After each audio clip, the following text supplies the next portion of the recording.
Marvel. The arrival of the young hacker, the attack on Wanda and Gwen.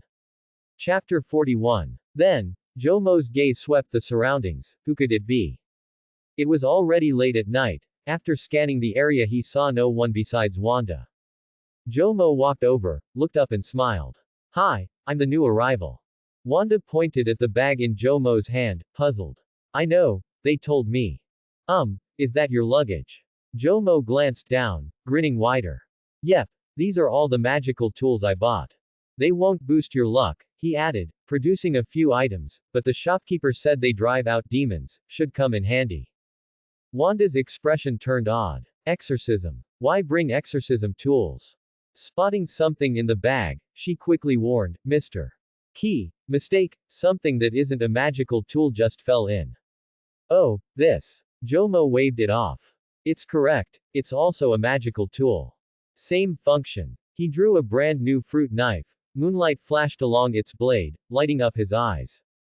Watching, Wanda opened her mouth, closed it, and finally forced a smile. It was the first time she'd seen a shiny fruit knife listed among exorcism gear. Ms. Natasha asked me to tell you, pick any room you like. Good night, Mr. Key. After saying goodbye, Wanda turned and headed back inside. Wait. Jomo stopped her, unconsciously brandishing the knife. Wanda, besides you, are there any other mutants here? She blinked, thought, then silently raised a finger, pointing at Jomo. That conclusion wasn't from the Avengers, it was her own judgment. If they'd placed Jomo with her, she figured he must be a superhuman too. His face changed. No. Don't slander me, I'm absolutely not a mutant. He coaxed gently, I meant the servants, the drivers, any of them a mutant. Wanda's expression tightened. Feigning calm, she said, probably not, I haven't noticed any. She spoke while nervously mincing away, guilt-ridden. Watching her leave, Jomo sighed in disappointment. TCH, this kid's way too careless, she'd never keep a secret. He stepped into the villa and began choosing a room for himself. Later, a servant woke for the night, opened the door, and in the dim moonlit corridor saw a tall figure holding a bag in one hand and a fruit knife in the other, silently inspecting rooms. The servant paled, hurried back inside, and locked the door. When had a serial killer broken into the villa? Inside a room, the time neared midnight. Following the feng shui shop owner's instructions, Jomo arranged his magical tools in an array before him. As the hands crept toward 12, his nerves mounted. Last night Dormammu had almost killed him. Tonight, at the same hour, would the demon come, and would he finish the job? Hands forming a Taoist exorcism mudra, Jomo readied himself for battle. Right. Final step, recite the spell. 2 seconds later, drenched in sweat, Jomo snapped his eyes open. What was the chant the boss taught me? Out of time, he clenched his eyes and muttered softly. Forget it, better to rely on myself. I'll do it alone. As 12 drew near, a servant in another room grew even more anxious and terrified. On a rooftop elsewhere in New York, clock hands ticked while a cloaked figure stood with a grave expression. Night wind swept the figure's robes, making them billow. The breeze carried the figure's aura far. Against the night sky, their presence commanded awe. Across the world, looking up, one could see the domes of the 3 sanctum sanctorums piercing the sky. Yet the solemn mood collapsed in an instant. Hearing Jomo's accented, self-invented chant on repeat, the figure couldn't stop the corner of an eye from twitching. Dormammu, screw your ancestors, just give me a straight answer, surrender or not. A brand new fruit knife plus street-level cursing, where had he learned this style of exorcism? Clang. Midnight struck. Above the night dome, dark clouds began to swirl. Gazing at the sky, the figure spoke softly, calm and resolute, as long as I still breathe, you will fail. The dark clouds instantly stilled. Feeling that enough time had passed, Jomo cracked one eye open a slit and peeked at the clock. To be safe, he shut it again and kept chanting, Dormammu, to hell with your ancestors, just give me a straight answer, surrender or not. Several more minutes passed, still nothing happened. Only then did Jomo slowly open his eyes, staring at the magical artifacts, first suspicious, then gradually delighted. He wasn't so stupid as to think these feudal superstitions could really scare Dormammu away. But like those superstitious tycoons, he needed a story to explain his success. Last time, without them, Dormammu came. This time, with them, Dormammu didn't. How could they be totally useless? He'd pack the artifacts away. If they ever proved useless, he'd toss them. Relieved that Dormammu hadn't appeared, the servants finally dared to sleep. Instead of going to bed, Jomo waited until no one was around, transformed into Wild Demon Vine, and climbed out the window. The Ancient One had been about to close the magical projection, but seeing this she couldn't help watching a little longer. Because she realized that, after transforming, Jomo was talking to the plants. Patting a small garden tree with a vine, Wild Demon Vine asked, "Bro, you asleep? If not, let me ask something. You've been here ages, ever seen any mutants or super-powered folks?" "Hey, no need for that temper, we're buddies, right? No need to be so fierce." Hearing the voice, the Ancient One's expression turned complicated. Who was he speaking to? "What?" Wild Demon Vine exclaimed. "Really? Besides that little girl, there are other super-powered people." The Ancient One heard no reply, yet saw Wild Demon Vine turn in surprise toward several flowers. Not a mutant or superhuman, but a mage. In her mind, the image of Doctor Strange, Stephen, whom she'd hidden here, surfaced. Her heart tightened. She hadn't expected Stephen, so carefully concealed, to be exposed just like that. Oh. This mage even discussed magic with Wanda. Yeah, Wanda's the little girl, her name. Watching Wild Demon Vine chat with the surrounding plants as if shooting the breeze. With a complicated look, the Ancient One marveled, he could actually communicate with plants. Finished chatting, Wild Demon Vine returned indoors, and Jomo went to sleep. Since Stark had said every servant here was provided to look after him, Jomo had no more worries. Early next morning. Assemble. Jomo summoned all the servants, ready to inspect them one by one. The servants lined up in 2 rows, leaving a clear aisle for Jomo to walk through. They were no strangers to this ritual. During training their instructor had used the same formation to speak or give orders. They were confident they could satisfy their new boss, only. Watching Jomo approach clutching a fruit knife to his chest, twirling its tip with his other hand, eyeing their faces in suspicion. Each of them couldn't help but drum inside. What was the boss going to do? Randomly pick a lucky victim to kill. As Jomo passed, one servant mustered courage. "Sir, that knife isn't safe, let me put it away for you." Jomo walked past, gaze fixed on the next face. "You don't get it, this thing's got magic, I'm only safe while holding it." His eyes lingered on that face. He stopped, feeling it looked familiar. Pointing with the knife at the man's chef's hat, Jomo said, "Take that off." Though reluctant, the chef obeyed. After studying his face a few seconds, Jomo lit up. "Such a long face, I remember now. You're Stephen." Doctor Strange. Stephen felt a critical hit to the heart. Since when had his long face become the key to blowing his cover? And was his face really that long? Looking Stephen up and down, Jomo concluded, it was Stephen's magical power that had awakened Shadow. Next, he would unlock Shadow from him. Sanctum Sanctorum. The Ancient One resumed her observation. One Jomo carrying Dormammu's mark, one Wanda carrying chaos magic. In one small villa, 2 heavyweights had gathered, she had to pay extra attention. "You stay, the rest may disperse." Following Jomo toward the study, Stephen was puzzled, wondering why Jomo had come looking for him. Unable to hold back, Stephen smiled ingratiatingly. "Sir, I didn't expect you to remember my name so soon." From up ahead, Jomo's voice drifted back. "Of course I do, Stephen. You used to be a doctor." Staring at Jomo's back, Stephen grew even more bewildered. How did this man know he'd once been a doctor? Had he been exposed? Impossible, right? It was only Jomo's first day. Stephen himself had arrived just days earlier. How could he be uncovered so fast? After some thought, Stephen guessed Jomo might have been one of his former patients. His smile returning, Stephen spun an excuse.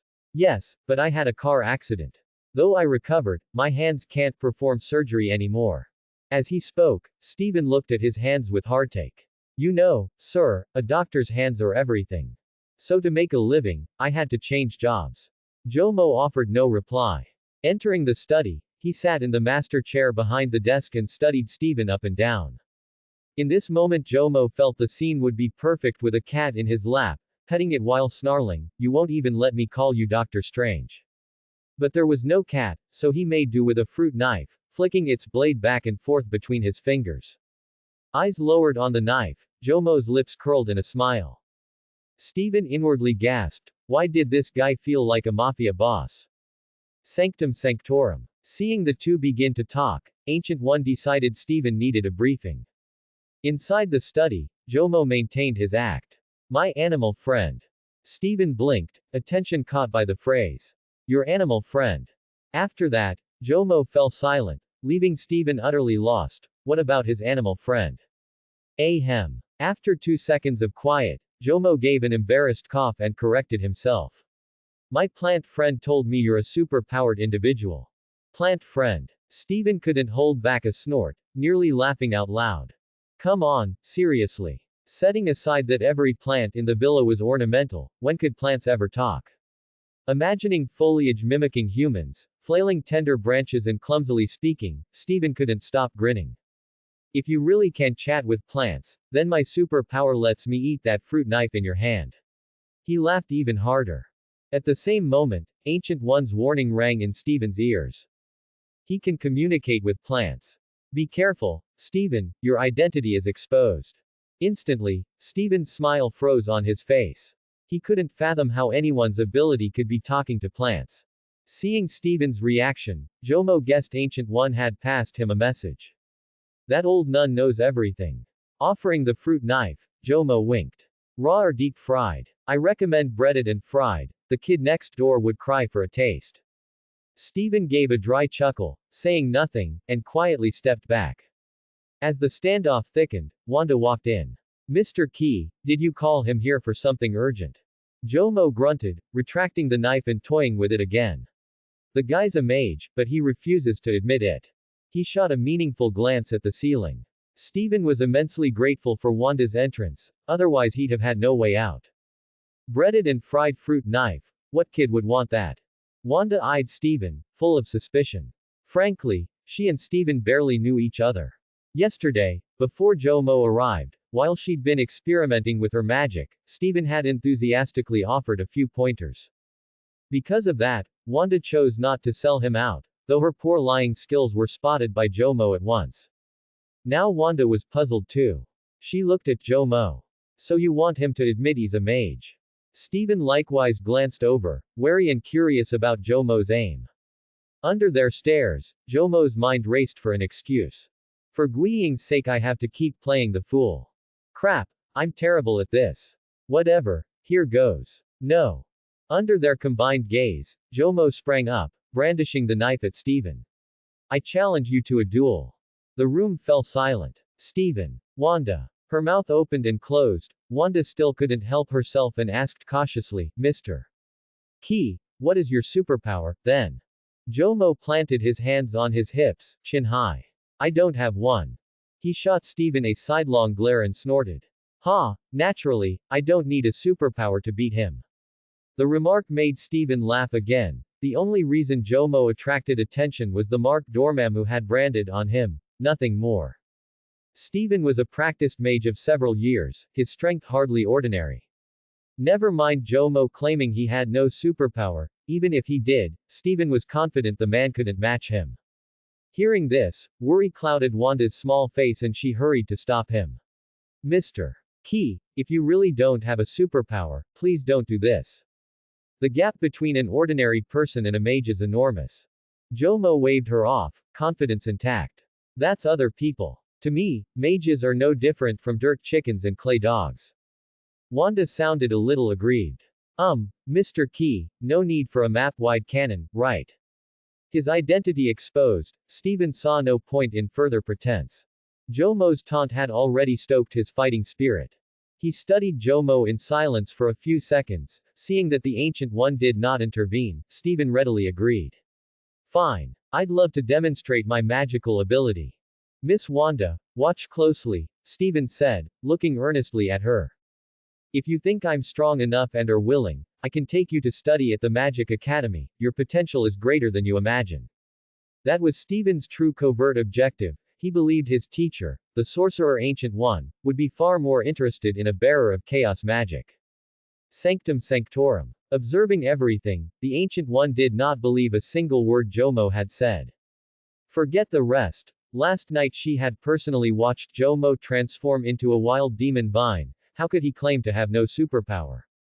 Besides, ever since Dormammu marked Jomo, the Ancient One had kept him under continuous observation.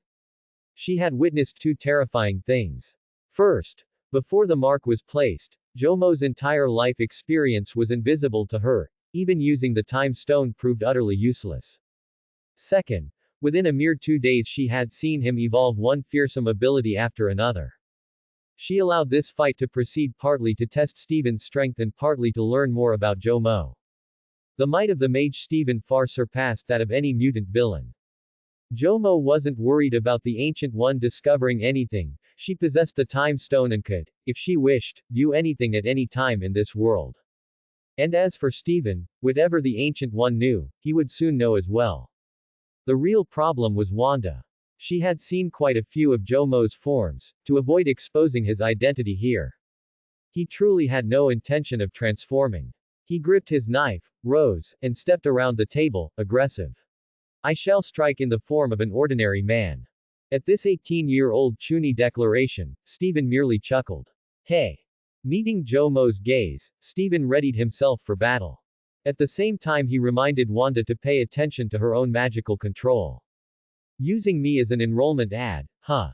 Cursing under his breath, Jomo's face suddenly changed. He pointed outside the window and shouted, Wong.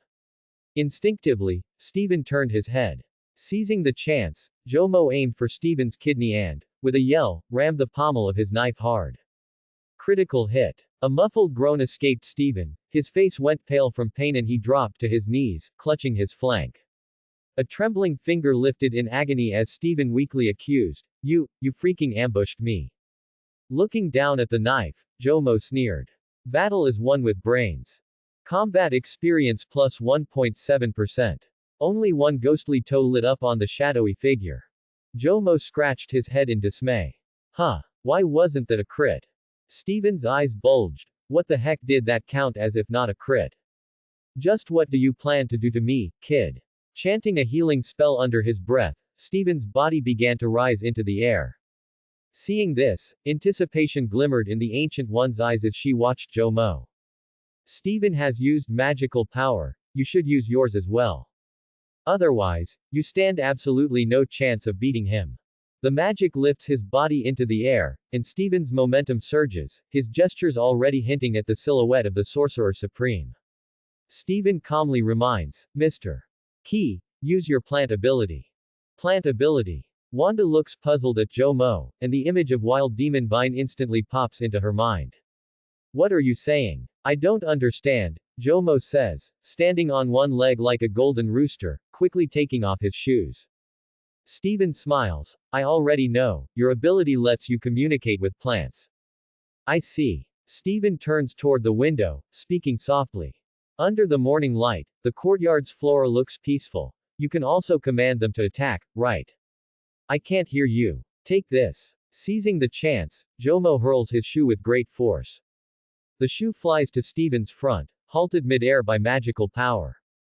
Steven tilts his head back, a curved smile forming. I don't think you can successfully ambush me.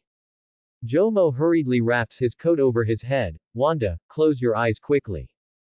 Though she doesn't grasp the meaning, seeing the coat about to cover his head, Wanda instinctively shuts her eyes. Squeak. The next second, the shoe explodes, a blinding flash engulfing the room.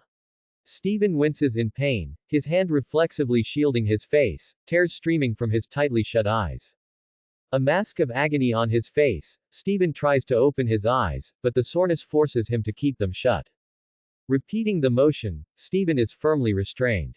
Seeing this, Jomo strips off his coat, humming smugly, HMPH, looks like you were wrong. On the surface it's just my shoe, but in reality, it's a flashbang. Wanda, eyes brimming with tears, says softly, Mr. Key, I can't understand, why did you make a flashbang out of a shoe? Even closing her eyes in time, the bright light pierces her eyelids, affecting her as well. Glancing at Wanda, Jomo quickly removes his other shoe, surprised. If everyone could anticipate it, how could I ambush? Wanda sniffs, nods seriously, seems that's how it is. Wanda, who usually closes her eyes to reduce damage, now takes a full force hit from Steven. Her eyes reddened like they'd been sprayed with pepper spray, tears flowing non-stop, her expression twisted from the intense ache. If Steven hadn't held his composure and stayed silent, the scene would have been filled with frantic screams. Using a healing spell, Steven finally regains his sight. Just as he opens his eyes, he is horrified to see another shoe flying toward him. Take this again. What? Again? Without a moment to think, Steven, terrified, covers his eyes tightly with his arms. The magic again suspends the shoe, but after a few seconds Steven still doesn't hear the squeak.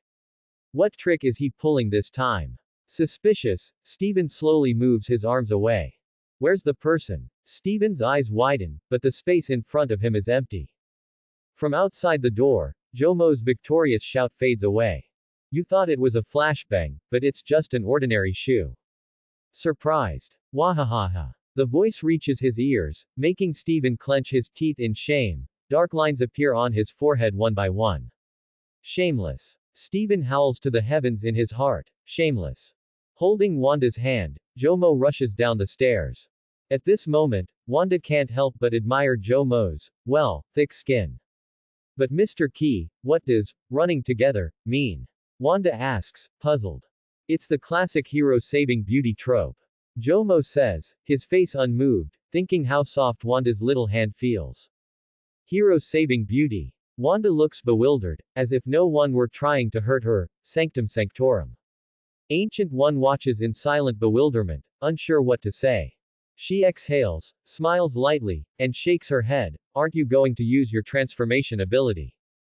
If you don't use your flame ability, you won't be able to match Steven in battle. Indeed, only flame ability can reach Steven's current power. Maybe Steven will break through his potential and become stronger. Ancient One muses internally. From previous observations, Ancient One has a rough idea of Jomo's strength, believing he's a worthy sparring partner for Steven. If Fireman unleashes full firepower, it could push Steven into a desperate corner, triggering further potential. That's why Ancient One silently permits all this and continues to observe. She wants to see where Steven's limits lie. As for Jomo's victory, it's a possibility Ancient One never even considered. When Steven flies to the first floor hall, he sees Jomo holding Wanda's hand, running toward the courtyard. Clenching his jaw, Steven flew over. Just as he burst out the door, Jomo seemed to sense something and quickly stopped to turn around. Pointing a finger, Jomo shouted, Steven. Watch out. Steven sneered, I won't be fooled by you again. Bang. A broom slammed into Steven's forehead. Stunned, Steven's eyes widened as he turned his head to look at the trembling servant holding the broom. Mr. Key told me to do this. Jomo winced. Alas, Steven, you're like a dog that bites Lu Dongbin, not recognizing a good heart. See, you didn't listen to me, and now you're getting hit, huh? Regretting the missed critical hit, Jomo kept yo-yoing. At that moment Jomo realized that ordering others to attack also adds ghost shadow combat experience. That's never happened with other alien heroes. Hockey Ghost, you really are dark-hearted. Upon hearing that, Steven was so angry he almost cracked his teeth. You make others beat me, and I have to thank you for the warning. This time Steven, who arrived in a flash, launched a magic attack. Even though he was angry, he controlled the force, so even a direct hit wouldn't seriously hurt Jomo. Jomo darted into a forest path, his moving silhouette intermittently hidden by trees, and all the magic orbs missed. The after effects brushed Jomo like wind, and his combat experience ticked up slowly.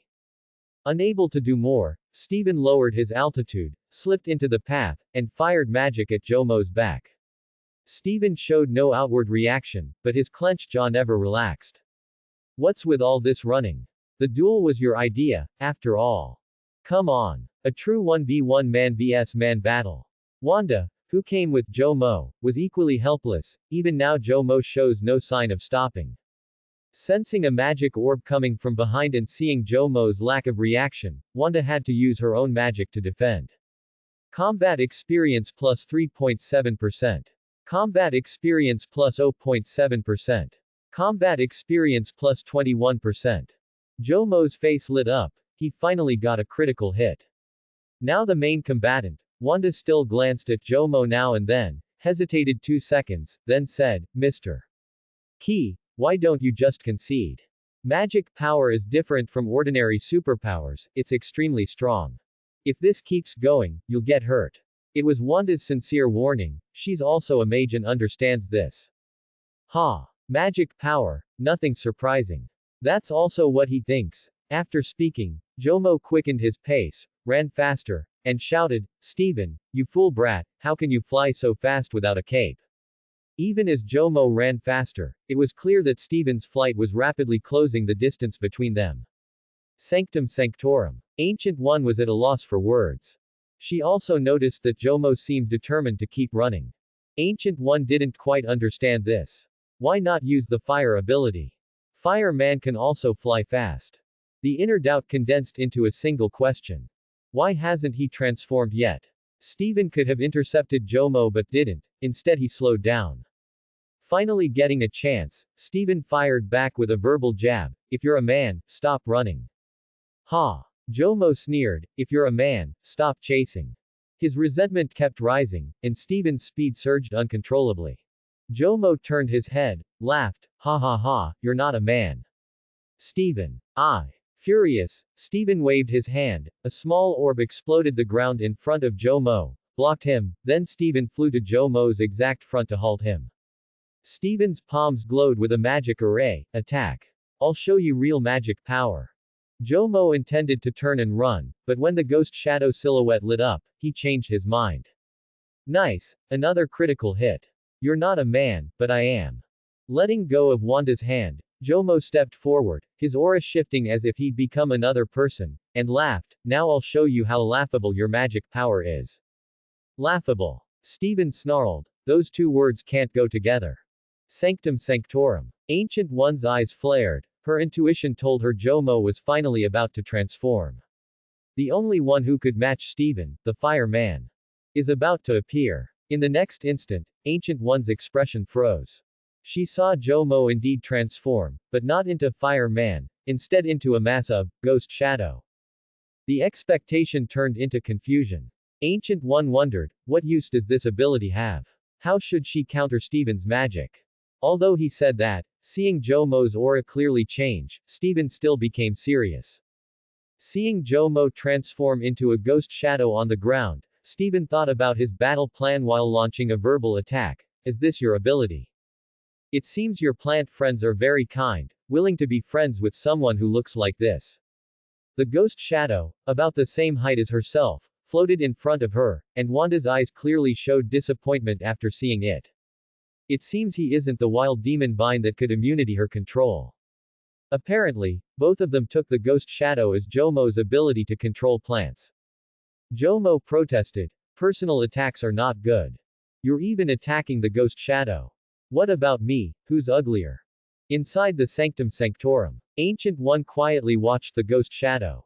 At this moment, Wong walked over and respectfully stood beside Ancient One. I think Steven will beat him back into a Fire Man. I don't see any threat from this ghost shadow. Ancient One did not speak, still watching quietly. She also understood Wong's unspoken meaning. Sorcerers naturally counter evil spirits and vengeful souls. Transforming into a gloomy ghost shadow to face Steven was by no means the best choice. Seeing Ancient One remain silent, Wong even suggested bringing Steven back quickly. Instead of engaging in meaningless battles with the weak, it would be better to return to Kamar Taj to cultivate. Ignoring Wong's voice, Ancient One's face was like deep water in an ancient well, devoid of any emotional fluctuation. Jomo chose the ghost shadow instead of the Fire Man, there must be a reason, so. What is the reason? Hey, then let's see a real attack.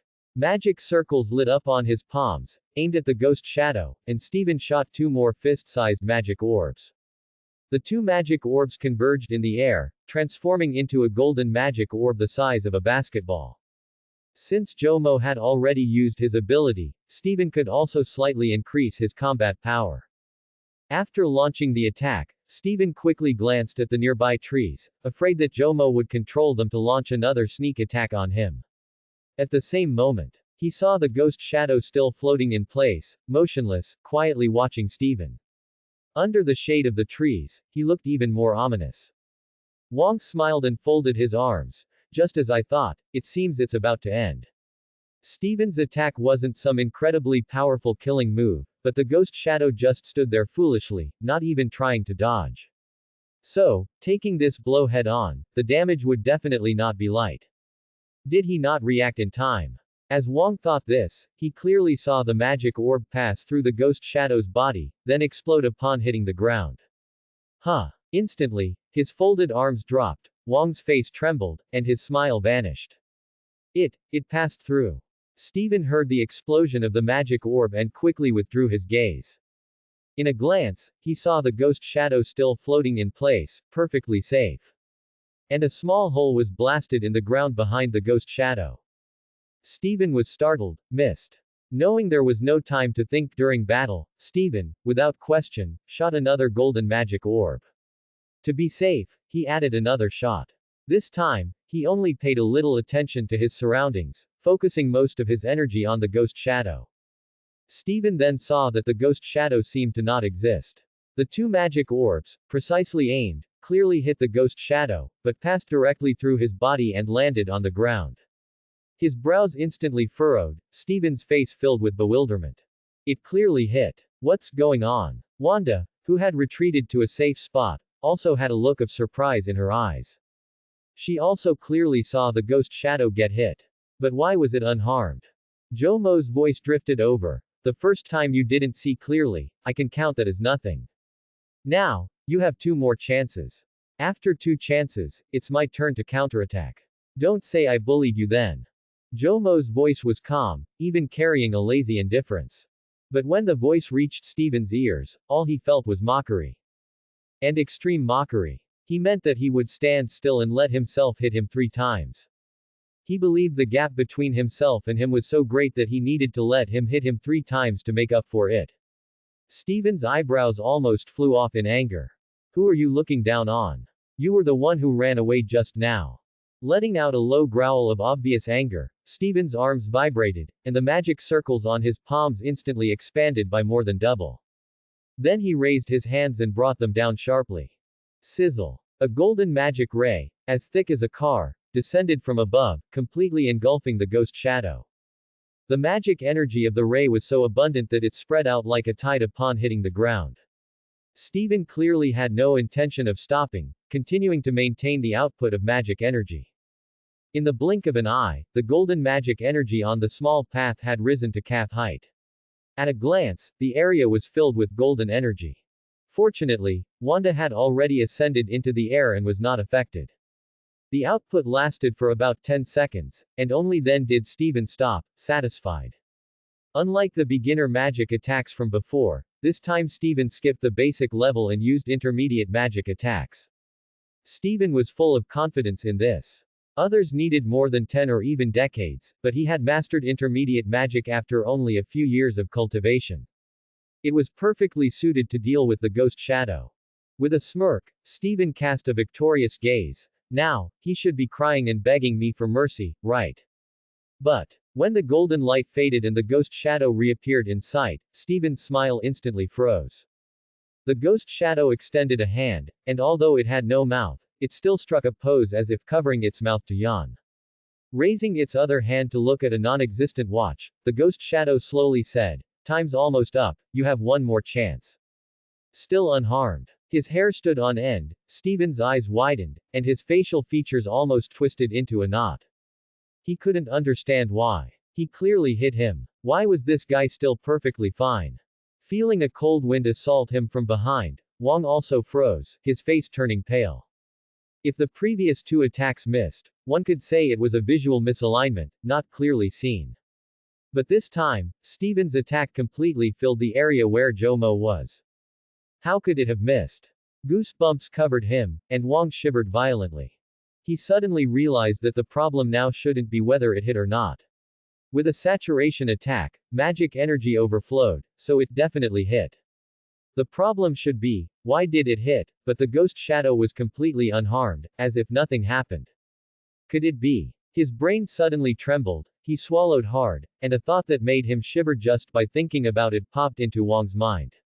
The ghost shadow, can it actually be immune to magic attacks? As soon as the thought emerged, Wang felt as if he had fallen into an ice cave, as if thousands of ice needles had simultaneously pierced his body, making him cold all over. Almost suffocated. It's the natural enemy of them, the sorcerers.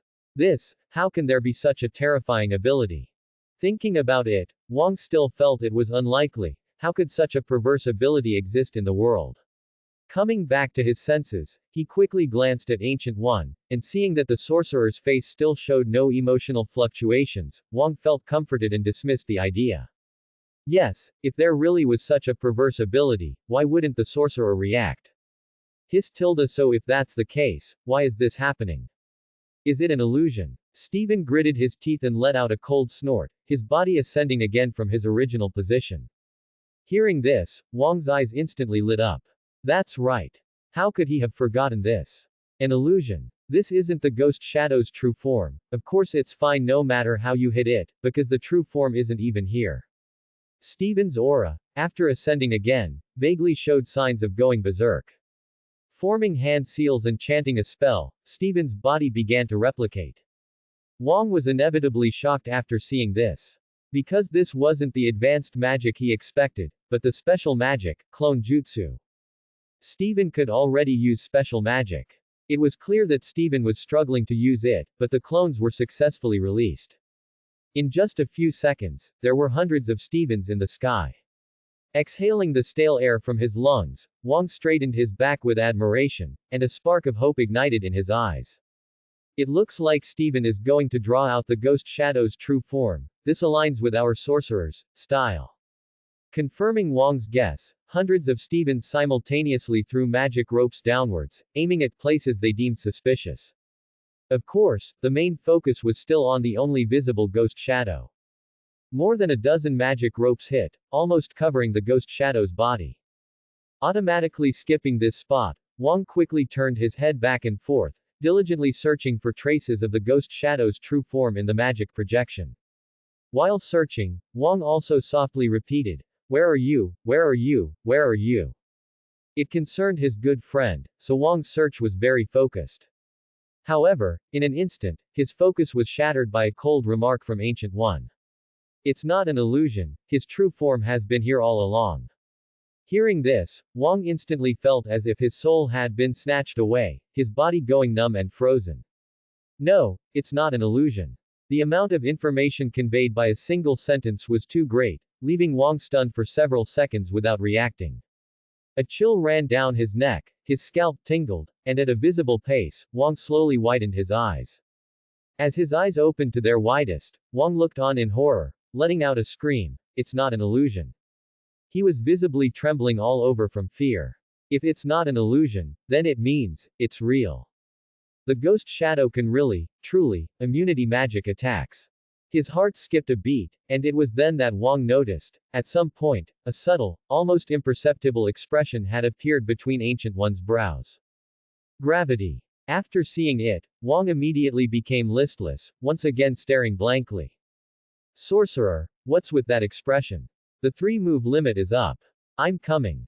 Wang then saw in the magic projection that the ghost shadow ignored the dozen or so magic chains passing through its body and flew directly towards Stephen above.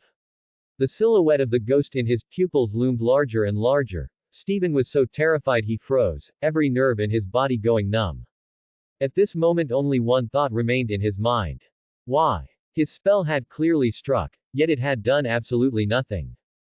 In the blink of an eye, Ghost Shadow flew right up to Stephen. The two were practically nose to nose, less than a fist apart. Stephen instinctively opened his mouth, gasped, and, staring at the Ghost Shadow right in front of him, another question suddenly surfaced in his blank mind. How is it going to attack me? Up to now he still hadn't seen Ghost Shadow use any offensive move. Maybe, it has no way to attack. While Stephen, lost in a trance, was musing over this nonsense, he saw Ghost Shadow continue flying toward him. His heart clenched instantly. before he could figure out how to respond to the oncoming ghost shadow. A cold wind brushed past his ears, he couldn't help shivering. Then Stephen discovered that the ghost shadow in front of him was gone. Stephen twisted his head in bewilderment. Where is it? Could the illusion's timer have run out, causing the magical projection to vanish? After scanning the area and finding nothing, the suspicious Stephen could only settle on that explanation. The world seemed to fall silent, as though the very air had solidified. Everyone who'd witnessed the scene felt their hair stand on end, faces pale with dread. Only this clueless Stephen, floating in midair, was checking himself for injuries and grinning in relief that he was unharmed. Not far below, Wanda stared up at Stephen, her small face bloodless, her lips trembling in fear. The man involved might have missed where Ghost Shadow went, but she, the onlooker, saw it perfectly. Inside his body, Ghost Shadow hadn't disappeared. It had flown straight into Stephen's body. Wanda was certain, she hadn't been mistaken. Just now, Ghost Shadow had simply plunged into Stephen. An indescribable eeriness flooded her, goosebumps prickled all over her skin. She simply couldn't fathom how Ghost Shadow could enter a person's body. Sanctum sanctorum. Wong's eyes bulged as if they might drop from their sockets, he was scared stiff. The hairs on his back stood up like a startled hedgehog's quills. A sidelong glance at Ancient One beside him forced Wong to swallow the scream rising in his throat. Yet he still couldn't wrap his head around it. That was inside Stephen's body. How did Ghost Shadow fly in? And why hadn't Stephen reacted at all after it entered? Wong stared wide-eyed, panting hard, his mind racing. He now realized the nickname he'd casually given Ghost Shadow was spot on. Not only did it look sinister, it could pass through obstacles at will. Most terrifying of all, it could slip directly into a person's body. If that isn't called Ghost Shadow, what else could it be? At this critical moment, Ancient One dropped all pretense and sent Stephen a warning. In her long life she had certainly seen spirits possess humans more than once. But a ghost immune to magic that could still possess someone, this was her first encounter. Stephen, you've been possessed by your opponent. The calm sentence struck Stephen like lightning, his whole body jolted. He froze for 2 seconds to process it, then nearly jumped out of his skin. A chill ran down his spine. Stephen screamed inwardly, Ghost Shadow is inside my body. Halting his descent, Stephen, though gripped by panic, kept the barest shred of composure. He raised a palm. As he chanted, faint golden light spilled from his hand. This was the astral projection spell Ancient One had taught him. One slap could knock the opponent's soul right out. Without hesitation he aimed at his own chest and struck hard. The blow was so forceful he grunted in pain. But, after the slap, nothing happened. Looking down at his chest and finding the move ineffective, Stephen almost shrieked in horror. Seeing Stephen's features twist in terror, Wong fully understood. Imagine it. Your foe ignores every attack, then slips straight into your body. Who wouldn't be scared out of their wits? Wong only had to picture himself in Stephen's place and already felt his scalp tingle and dread flood his heart. Then, what's its purpose in entering Stephen's body? Wong frowned, baffled. Almost as if answering him. Just as Stephen raised his palm again, ready to strike his chest. Wong saw Stephen's body suddenly arch like a prawn. Clutching his ribs, Stephen let out a piercing scream. Arg. The cry echoed across the sky, so miserable it wrung hearts and brought tears to onlookers' eyes, too agonizing to watch. One of Ghost Shadow's abilities is to burrow into the opponent and inflict excruciating pain. At first Wong ached every time Stephen screamed. But after a while he realized he'd begun treating those screams as mere background noise. Simply put, the wails went on too long, and Wong knew that if Ghost Shadow truly wanted to kill Stephen, it wouldn't let him scream this long, it would just finish him. Wong inwardly wiped away non-existent tears, swallowed his laughter, and choked out, so, good brother, bear with it a little longer, the sorcerer will step in to save you. But because the scream went on so long, Wong's attention was dragged back anyway. When he looked again, only grim solemnity remained on his face. Filled with worry, Wong looked toward the Ancient One. He had cultivated as a mage for many years, yet against Ghost Shadow, Stephen, far stronger than he, was reduced to this. Wang didn't dare imagine what would happen if the one on the screen were himself or any other sorcerer across the world.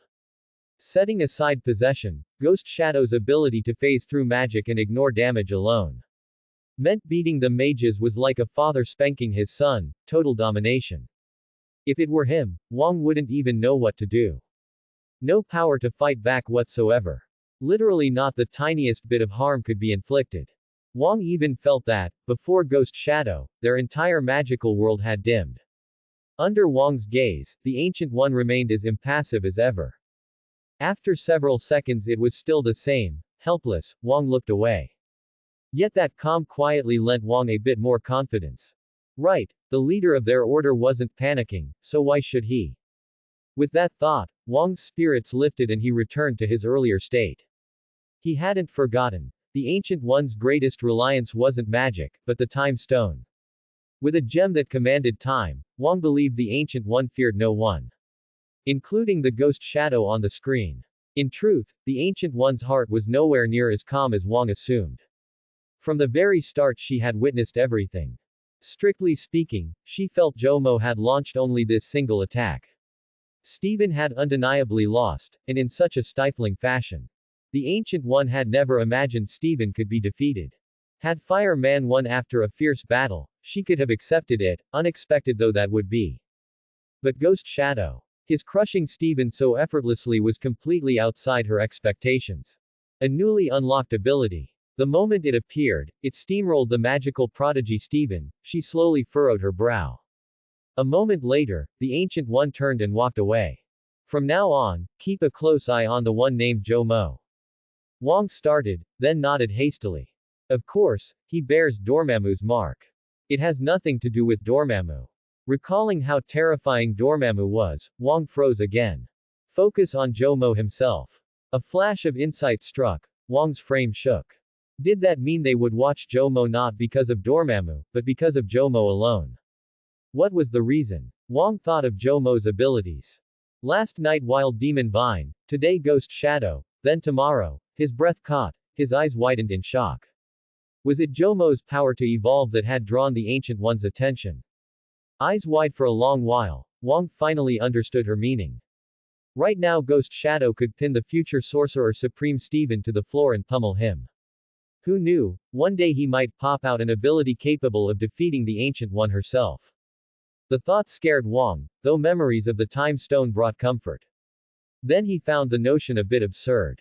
Faced with a possible future threat from Jomo, the first thing he thought of was the Time Stone, not the mighty Ancient One herself. Only when Stephen was too drained to scream did Ghost Shadow contentedly climb off him. Looking at Stephen's pale, sweat-soaked face, Ghost Shadow let out a bright, cheerful laugh. Ha ha ha, I've memorized you, Stephen. Tonight I'll come for you. I'll quietly cling to your window and give you a nice surprise when you head to the bathroom at midnight, ha ha ha. With that, Ghost Shadow flipped his body open, letting a dozen tentacles inside wave a warm hello to Stephen. Stephen's eyes rolled back and he fainted from fright on the spot. Yet the falling Stephen didn't hit the ground. Mid-air a spell array from the Ancient One caught him. Jomo, uncomfortable in the sunlight, released the Ghost Shadow form the moment he landed. Shoeless, Jomo padded barefoot toward the house. He meant to raise a mud-caked Size 44 foot and ask Wanda if she wanted a slice, but seeing her bowed head and cryptic smile, he dropped the idea. Come to think of it, Ghost Shadow's possession just now did resemble Shapeshifter's takeover of Ultron. Better safe than sorry, best not bring that up. Walking back, having unlocked another powerhouse, Jomo was in a fine mood. Putting everything else aside, the first 10 alien heroes are almost complete. Only Diamond God of War and Super Beast are left. Diamond God of War should be Black Panther. Wanda can help. She'll blow up a building to trigger the Sokovia Accords. Just wait. Then Super Beast. Daredevil's figure popped into mind. Jomo's eyes lit up. Back inside, Jomo dialed Gwen. Hey, I've got a plan. They got the whole story from the servants. The others were stunned that mages actually exist in this world. Stark, face dark, headed for the villa, tossing back, who gave them permission to brawl on my property. Inside the Sanctum Sanctorum study, the Ancient One sat elegantly cross-legged, head lowered over a book. Sensing something, she looked up, revealing a meaningful, slightly mischievous smile. The wrecked real estate didn't bother Stark much. But when Wanda let slip that Jomo had left with a pile of weapons, Stark lost his cool. Where did he go? Staring at the night outside the window, Stark had no clue. Natasha's group started talking with Wanda, basically trying to recruit her into the Avengers to protect Earth and fight evil. While listening, Stark noticed an SUV parked in the yard was gone, New York outskirts. There's no van Che Guevara can't steal. Hidden behind the trees, Jomo stepped out, a duffel bag full of weapons in hand. A light drizzle fell, the air smelling of damp earth. Looking at the warehouse ahead, he set the bag down, made sure no one was watching, and lifted his wrist to reveal the clumsy watch for the first time. Ben, oh Ben, the Omnitrix was calibrated for little soldier strength, just a light tap. You slam it every time, of course it glitches. Selecting Ghost Freak, Jomo gave a gentle press. Ghost Freak drifted off with a cackle. Minutes later a burly white man walked back and grabbed the bag. Possessing people feels awesome. Sure, a hot babe would have been even better. He snapped a second watch, this one shapeshifter made, onto his other wrist. Only then did he head for the warehouse. Inside, chaos already reigned. Daredevil was locked in a fierce fight with the criminals. The cramped space and dozens of guns eventually forced the vigilante to dive for cover. Spotting him duck behind low walls of cash, the boss waved frantically. Hold your fire. The gunman obeyed instantly. No reminder was needed. The hero was crouched behind millions in cash, next to stacks of drugs. Only idiots would keep shooting at that. It was all their money. The boss cursed Electric Man for making the boss shut everything down, otherwise this cash would have been moved already. Daredevil panted, still rattled. He was kicking himself for his own stupidity. According to the plan with Spider-Man, he was only supposed to keep watch until she and her partner arrived, then they'd sweep the gang up for the police. Instead, he'd been spotted. Daredevil couldn't help grumbling. Who could have guessed they'd stashed this much cash here? Calming himself, he listened to his surroundings. Just stall until Spider-Man gets here. Yeah, the boss is furious, I can hear it. Though blind, his super senses mapped the area like radar. Even 10 meters away, the boss's heartbeat rang clear. Here's an idea. The boss slung his rifle and growled, grab some cash and get lost. Before anyone could answer, a roar came from the doorway. No. The boss spun round. A burly white henchman was walking in with a duffel bag. Wait, that's one of my guys. Possessing the thug, Jomo eyed the green mountain of dollars and felt his heart bleed. This is all my money, nobody touches it. The boss blinked, then leveled his gun at Jomo. I get it, you want to rip us off. SHFF, SHFF, SHFF. At their boss's cue, the men swung their rifles toward Jomo. Facing 20-odd muzzles, he raised the duffel with one hand and pulled out a huge bomb with the other. Fine, shoot, and we all die together. The moment the bomb appeared, the fury in their eyes turned to fear. The boss shook his gun with a cold smile. I pull the trigger, only you die. Jomo finally looked away from the cash and grinned. Then why don't you? The boss said nothing, only clenched his teeth harder. He could shoot the traitor dead right now, but why would the guy walk in here to die? The boss knew it couldn't be that simple. Jomo lifted his other wrist, showing the digital watch. This monitors my heart rate, too fast or too slow, the bomb detonates. Its yield. He glanced around. Enough to level this place. Gasps swept the room, the henchman flinched and cold sweat beaded on the boss's forehead. Just as he'd guessed, the traitor had come prepared. That fool. The boss snarled a threat, trying to scare the intruder off. You dare rob this place. Do you even know who our backer is? The moment the words left his mouth he realized how pointless they were. Anyone who'd infiltrated them already knew. Jomo clicked his tongue. Who else could it be? Kingpin, obviously. But Jomo's attention wasn't on that at all. Rob you. Who said anything about stealing your money? He set the bomb on the table, turned back, and complained while shutting the warehouse door. You people, leaving the door wide open while you fight. What if someone sees? With the door closed, Jomo dusted his hands in disgust and walked back. Everyone was dumbstruck. You bring a bomb and it's not for the cash. And why'd you lock the door, bro? Now we can't even run if something goes wrong. His gun drooping, the boss swallowed his fear and stammered, "Why you're going to kill us?" Seated, Jomo pulled out a deck of cards and shuffled. "Your lives are in your own hands. Win, and you walk out alive." The boss's eyes lit up. "Lose, and you die here." His heart turned to ash. Instinct screamed, "This guy's a total psycho. Sure, the bomb could blow them all sky high, but he's still inside with us. He'll die too." Facing a lunatic who didn't care about dying, the boss had no choice. He clenched his teeth and stepped forward. Seeing Jomo pull a crumpled $20 bill from his pocket, the boss frowned. "So, you're trying to win our money by playing cards?" Slapping the 20 on the table, Jomo nodded. "Exactly. Dare to try." The boss set down his gun and sat like an obedient child. They had mountains of cash. One winning hand buys their lives, why not?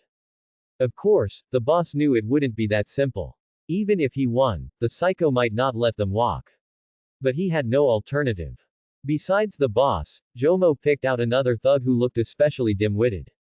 Still bewildered, Daredevil heard himself called again. "Guy hiding behind the money pile, last seat's yours." Amid furious roars and curses from the criminals, Daredevil reluctantly walked over. The square table seated exactly 4. The boss asked cautiously, "What are the rules?" Jomo shoved the deck at the thug behind him. "Showdown." Everyone froze. Jomo had to explain the Hong Kong movie version of the game. After hearing it, they realized it was basically their Texas Hold'em with a twist. First hand, $20, ante up. At Jomo's order, the thug behind him started dealing.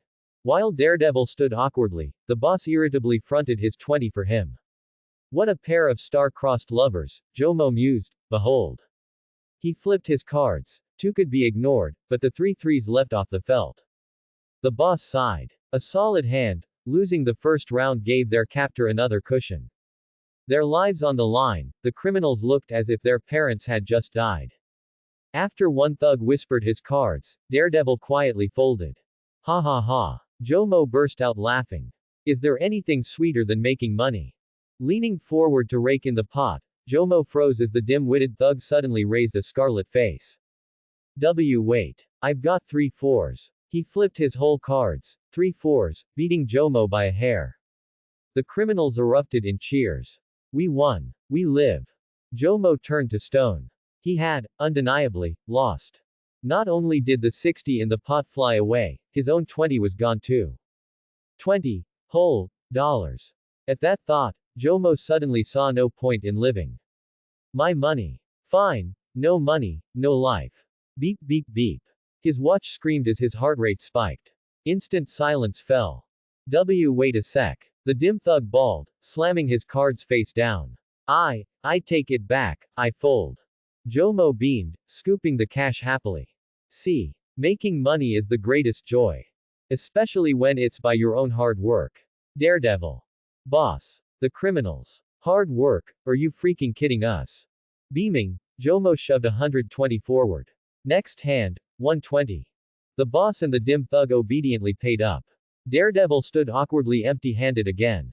When he hesitated, Jomo shot him a murderous glare. You don't want me earning by my own effort anymore, do you? Beep beep beep. The criminals wailed, shoving money at Daredevil in a panic. Easy, man, stay calm. We believe in you, bro, earn big with your effort. Sob sob sob.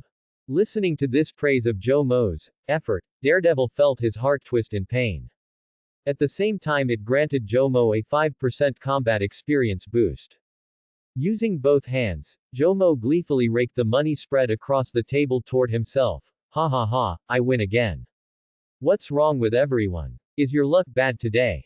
His feigned innocence sounded extremely punchable, but the criminals just watched silently, saying nothing.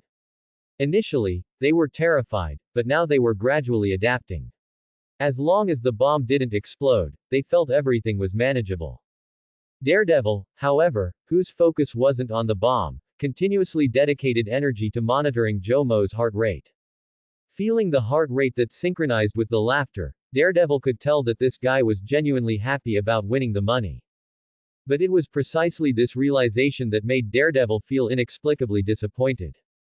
He had originally thought this guy was Spider-Man's partner. Now it seemed he was just a cunning rogue engaging in a simple money grab. Another round of cards was dealt. As usual, the three people at the table didn't even look, repeatedly folding and conceding, and Jomo won another round. Hearing Jomo collecting the money, Daredevil sighed, worried. I think I've stalled long enough. When will Spider-Man and her partner arrive? Did something go wrong? After this round ended, a criminal took another stack of dollars from the wall of cash and placed it in front of Daredevil. This was the only good news for Daredevil at the moment. All his stakes were paid for by the criminals. The original pile of dollars had been reduced by nearly half, having moved from the corner of the warehouse to Jomo's feet, forming a small hill. Wait. As a new game was about to start, the boss reached out to interrupt. His heart couldn't take the prolonged mental strain. Can I just forfeit everything? All this money is yours. Jomo agreed. Of course you can. Crossing his arms and leaning back, Jomo added with a serious face, but there's no rule here about surrendering and only losing half. The boss opened and closed his mouth, took a deep breath to calm himself, and slowly stood up, leaning on the table. You are more suited to be an outlaw than I am. Buttoning his suit jacket, the boss continued, John, you've been undercover for so long, you deserve this money. However, the original owner of this money will definitely come looking for you. I can only wish you good luck. Jomo rolled his eyes, smiling. Let them look. I'm not John, and I'm not the one who's going to get beaten up. After speaking, the boss turned around stylishly and waved his hand. Let's go. The criminals looked at Jomo hesitantly, unable to believe he was actually letting them leave. Although they thought that, their bodies were honest, quickly following their boss's footsteps. Two minor criminals quickly opened the warehouse door.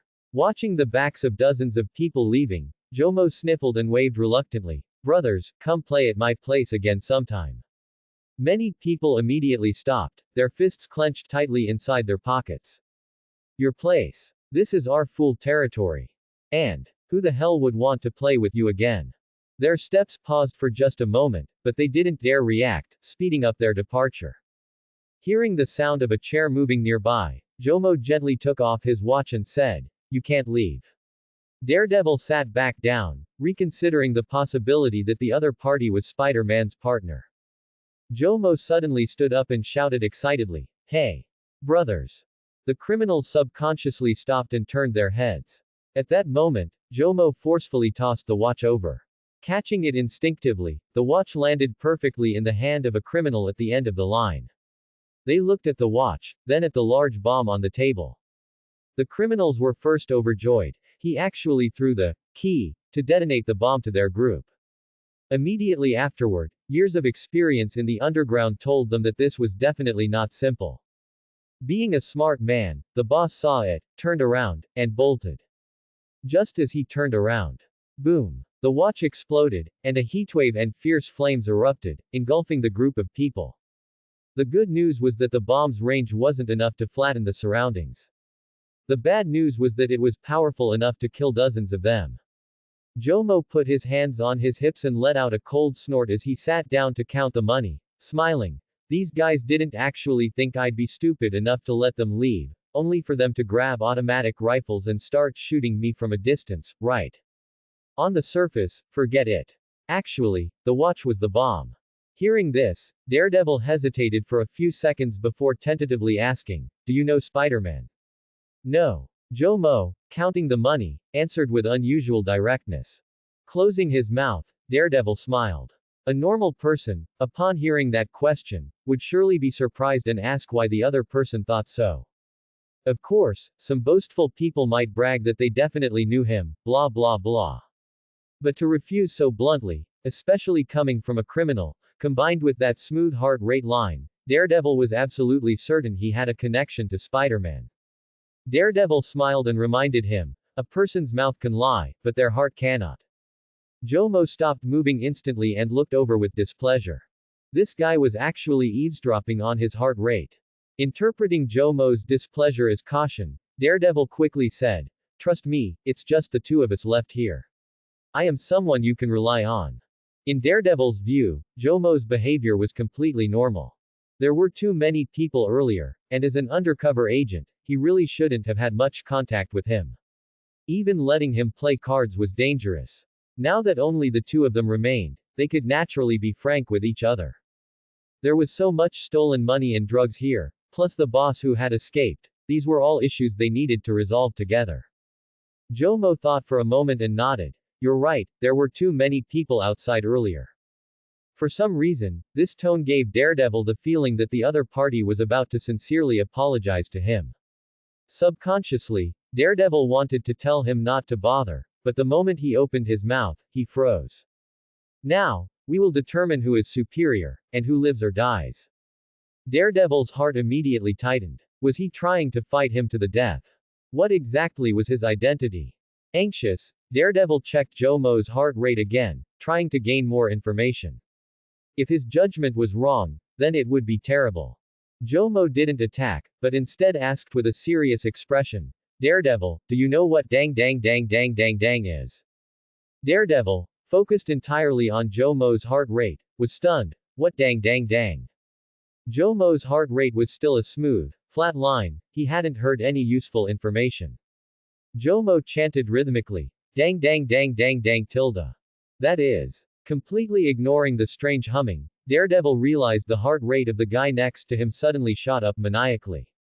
Daredevil was shocked. His heart rate seems to have reached 200 beats per minute. From 70 or 80 beats per minute, it suddenly soared to 200. Was this guy even human? Feeling uneasy, Daredevil was urgently about to speak when he suddenly noticed. The heart rate instantly dropped back down to 30 beats per minute. Then the heart rate, like riding a roller coaster, climbed straight up again. Dong, dong, dong. Daredevil's brow furrowed, his expression showing slight pain. He suddenly realized that because he was listening so intently, his own heart rhythm was being pulled into the beat. Just as Daredevil tried to quickly control his ability and stop listening, the heart rate suddenly plummeted again. This strangely familiar rhythm made Daredevil freeze once more. He listened carefully and realized. This heart rhythm sounded like Tchaikovsky's first piano concerto.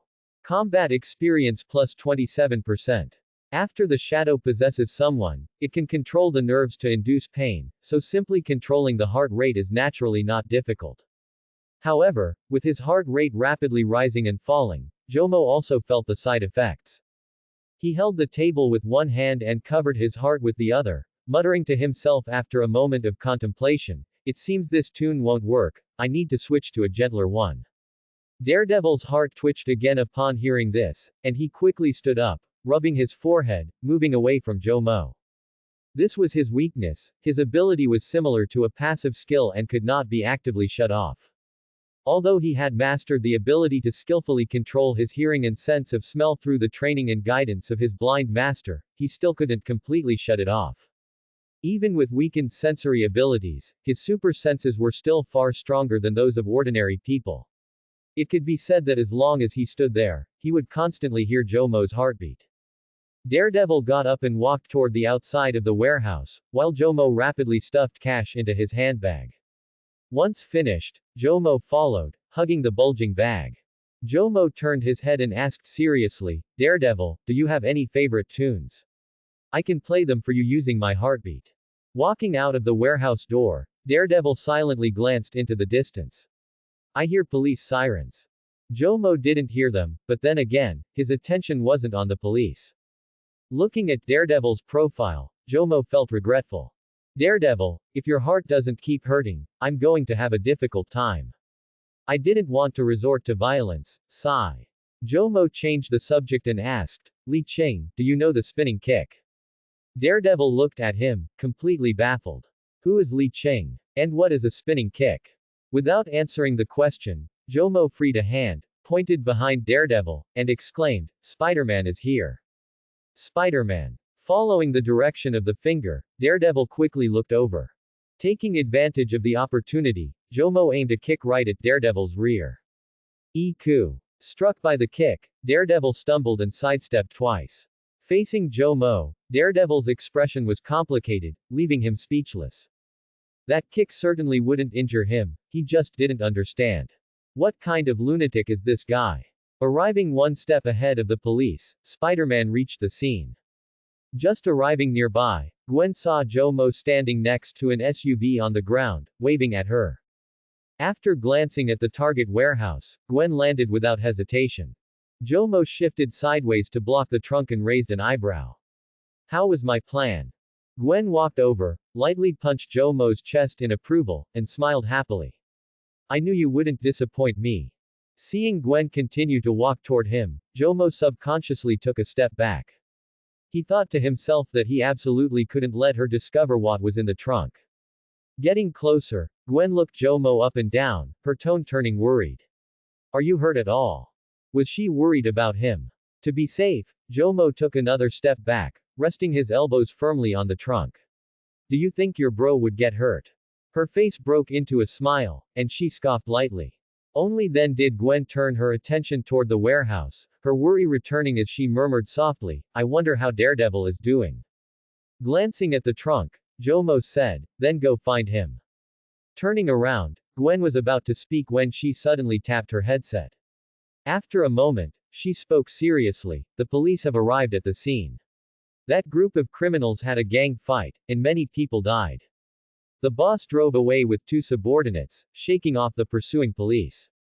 Hearing this, Jomo didn't know what to say, so he simply nodded. He knew this, he saw that the boss was the first one to run when the explosion happened. In fact, if Gwen hadn't suddenly shown up, he would have already gone to silence the witnesses. Any risk that could be avoided should be avoided. With Spider-Man as a potential clue, there was still a chance he could be traced. Gwen walked over skeptically. Does any of this have anything to do with you? Jomo shrugged in protest. I just got here. Considering Jomo's character, Gwen remained skeptical. At the warehouse, police lights flashed on the ground. On the warehouse roof, Daredevil stared motionlessly at the sturdy white man tied to a lamppost. There were two things he couldn't figure out. First, what was the deal with this sturdy white man named John? His fellow criminals had stolen the money in a gang fight, and he clearly could have left, but he chose to duel Daredevil, only to be knocked out and delivered to the police. What was the point of that? Second, where did that big bag of money go? Discovering Daredevil hiding on the warehouse roof, Gwen, who had swung over, breathed a sigh of relief. She had almost thought Jomo had Daredevil stashed in his trunk. Gwen swung over, her lithe figure landing silently. Judging the newcomer was Spider-Man by her movement, Daredevil spoke with guilt. The mission failed. Spider-Man corrected him, it's half a success. The drugs and the stolen money are here. You did well. Daredevil clenched his fist in frustration, lowering his head and gritting his teeth. The lead for finding Kingpin's criminal evidence is broken. It's the same as failing. This is all because of me. I shouldn't have been discovered. Seeing that comforting him was useless, Gwen simply ignored him. Suddenly remembering something, Daredevil looked over. Right, where is your partner? According to Spider-Man, her partner knew about this place through hacking and planned the whole thing. Daredevil couldn't bother trying to figure out what kind of hacker could hack the location of a criminal gang, he just wanted to know who Spider-Man's partner was. Having personally experienced all this, Daredevil only felt suspicion. Partner. Gwen turned her head to look behind her. Hidden in the dark jungle, an orange-yellow fierce beast leapt out, meeting Gwen's gaze. Leaping from the woods behind and landing silently on the 10-meter-high warehouse roof, Super Beast's movements were equally agile and quiet. Sensing its arrival, Daredevil was inevitably startled. What powerful leaping ability! Then, as his super senses captured more information, Daredevil was stunned again. This doesn't seem to be human. Gwen, seeing Super Beast for the first time, was also frozen in surprise. Judging by the familiar symbol on Super Beast's left foreleg, this was undoubtedly Jomo. But why had Jomo turned into a big dog? And a big dog without eyes? As if sensing their surprise, Super Beast grumbled irritably, are we still going to catch them? Gwen was startled again upon hearing this. It can talk. Jomo hadn't expected this. He remembered that only Ultimate Super Beast, enhanced by the Ultimate Omnitrix in Ultimate Alien, could speak. His clumsy watch and Super Beast weren't the ultimate form, yet they could speak. After looking at Super Beast a few times, Gwen couldn't resist reaching out to stroke it. The feeling of the soft fur made her little face under the mask break into a delighted smile. Jomo's big dog form is so cute. Spider-Man's partner wasn't even human, which dismissed Daredevil's suspicions. He sighed, looking into the distance. We can't catch them. It's too late. The police surrounded them just now but were shaken off. Now we don't know where they ran off to. After speaking, Daredevil sighed again, feeling helpless. If they were still nearby, he could listen closely and smell them out. But they shook off the police and must have run dozens of blocks away. How can we catch them now? We can't even find them. Thinking of this, Daredevil became furious. A great chance to catch Kingpin was just lost. Stop whining. Super Beast snapped irritably. Get in the car. Seeing Super Beast crouch down further, Gwen paused, but still climbed onto Super Beast's back. Could it possibly have a plan? With hesitation, and judging the direction by the heartbeat, Daredevil approached. Just as he was about to climb onto Super Beast stood up immediately, then leapt forcefully, its figure shooting out like a launched missile, flashing past. Staring at the direction Super Beast had vanished, Daredevil, frozen in place, was left bewildered in the wind. It seems I haven't gotten in the car yet. I didn't get in the car. Vroom, vroom, vroom. Driving fast on the road in a police car with the lights and sirens off, Daredevil had become the criminal he hated most. Relying on his sense of smell and hearing, Daredevil chased after Super Beast. It was also thanks to his super senses that he was barely able to avoid car accidents again and again. Since he was pursuing excitement, he might as well see it through, but what surprised Daredevil was this. He was moving at full speed, yet he still hadn't caught up to Super Beast. Is it really that fast? Are you alright, Daredevil? Spider-Man's voice surprisingly came through the walkie-talkie. Daredevil's voice was hesitant, trying his best to sound calm. I'm fine, I just almost got hit by a car driving the wrong way. Wait, here comes another one. Daredevil violently turned the steering wheel. Gwen was speechless. It seems the person driving the wrong way has been found. Focusing on Super Beast, which was leaping repeatedly while carrying her, Gwen reached out and rubbed Super Beast's head, softly exclaiming in surprise, "How do you tell direction without eyes?" Oh, right, you don't even have a nose.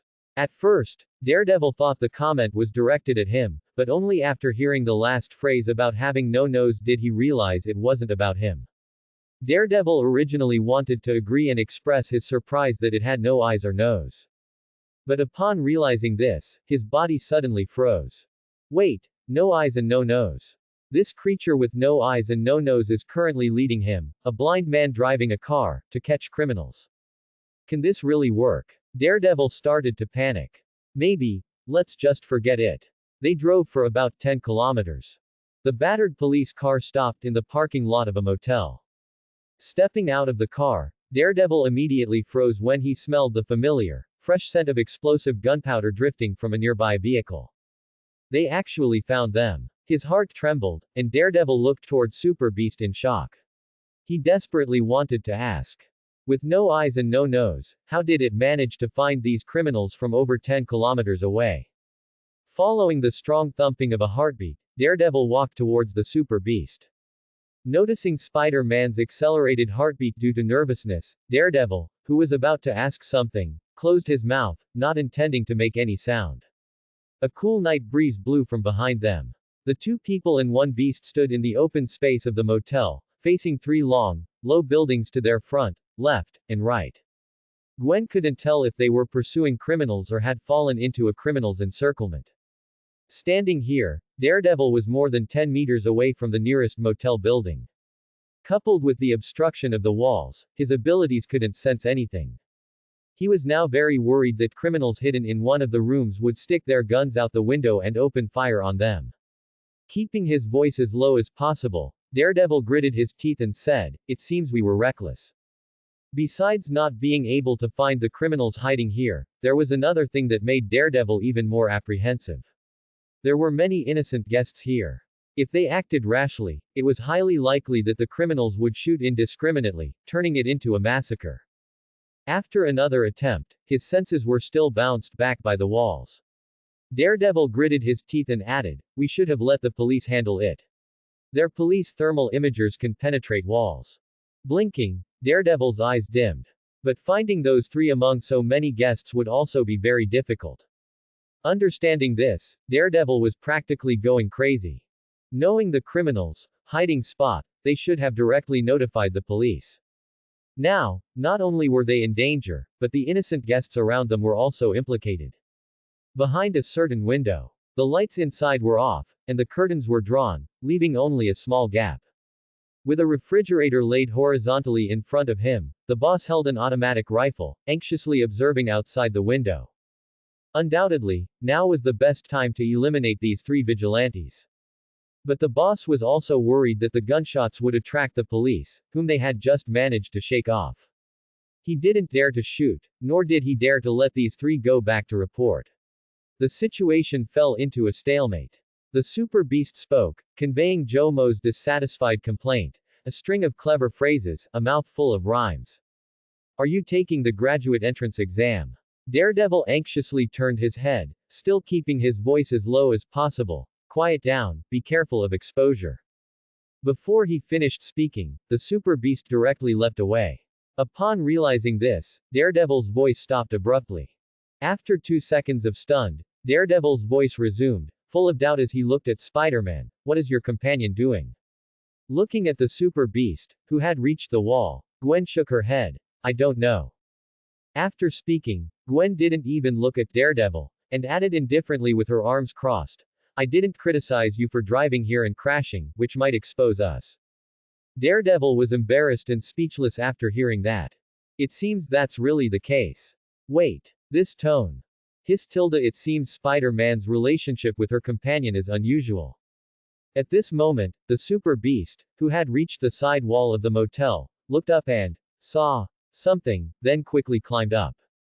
Its movements were wide and sweeping. In just 1 or 2 seconds, the Super Beast had already reached the roof of the 12th floor.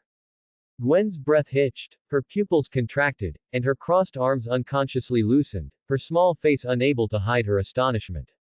Jomo, in his big dog form, could actually climb walls straight up. And so fast. Daredevil was even more surprised. From his perspective, the Super Beast almost flew up. His heart stirred, and only then did Daredevil realize that Spider-Man's companion's superpower seemed quite extraordinary. Daredevil quietly praised, if it weren't for his rapid movement, your companion's ability would be almost identical to mine. Gwen didn't speak, silently agreeing. Such strong tracking ability was indeed very similar to Daredevil's. However, what was he going to do on the roof? The Super Beast, having reached the roof, walked 2 steps towards the edge, confirmed its position, and then directly launched itself into the air. Its figure streaked past the trees, looking like a werewolf leaping towards the moon. Clang! Daredevil heard an extremely faint sound of claws extending. The sound was so faint that it made Daredevil suspect it was an auditory hallucination, but the direction it came from told him it wasn't. The sound was like a switch, making Daredevil's nerves instantly tense, and fear uncontrollably surged in his heart. Claws out. Is he going to attack? There are so many innocent guests here. The criminals haven't even been found yet. How could he just launch an attack? Blood rushed to his head. Daredevil was about to scream out. What if he gets hurt? What if innocent people get hurt? After reaching a certain height, Daredevil could no longer hear the Super Beast's movements.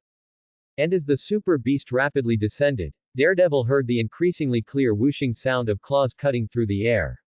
The sound grew clearer and clearer, practically piercing. Inside the room, seeing that the mysterious orange-yellow monster was gone, the boss and his 2 subordinates immediately fell into disarray. They didn't know where that guy went. Was he going to notify the police? Or was he going to ambush them? The crisis suddenly intensified, and the 3 were as flustered as ants on a hot pan. However, the desperate desire for survival still prevented the 3 from opening fire. At the crucial moment, the boss took charge of the situation. If we shoot, we'll definitely die. If we fall into the hands of the police, if the police don't kill us, the boss behind us certainly will. So, the boss said, his fierce gaze sweeping over the 2, we must escape from here alive and absolutely not be caught by the police. The 2 shivered, and one said, taking a few hostages can increase our chances of survival. Patting his shoulder, the boss reminded, remember to choose women and children. The man nodded, drew a pistol from his lower back, gave the other 2 a look, and then bent down to walk towards the door. The plan was clear: take women and children as hostages and escape together through the back window. If they were discovered, they would use the hostages to force the vigilantes or police to abandon the pursuit. The other person said, "What if that?" Unable to think of a descriptive word, he simply replaced it with, "Monster. Monster is coming to attack us." The boss smiled, gripping his gun. "If he can find us." The man thought about it and laughed. They were hiding on the first floor, which was both the most dangerous and safest place. For vigilantes who could scale walls, this was the easiest blind spot to overlook. It would indeed be difficult to find them hiding here. The man picked up his pistol and stood up. "I'll go grab 2 hostages too." Just as this man reached the living room, a clear, crisp sound suddenly came from above the boss's head, who was hiding by the window. Tear. He instinctively looked up. In an instant, the boss saw the super beast, grinning, coming straight towards him, and the night sky. Yes, the night sky. His gaze passed through multiple floors, and he clearly saw the night sky. Front paws landing first, the super beast landed steadily beside the criminal. The boss remained dumbfounded in his original posture, motionless.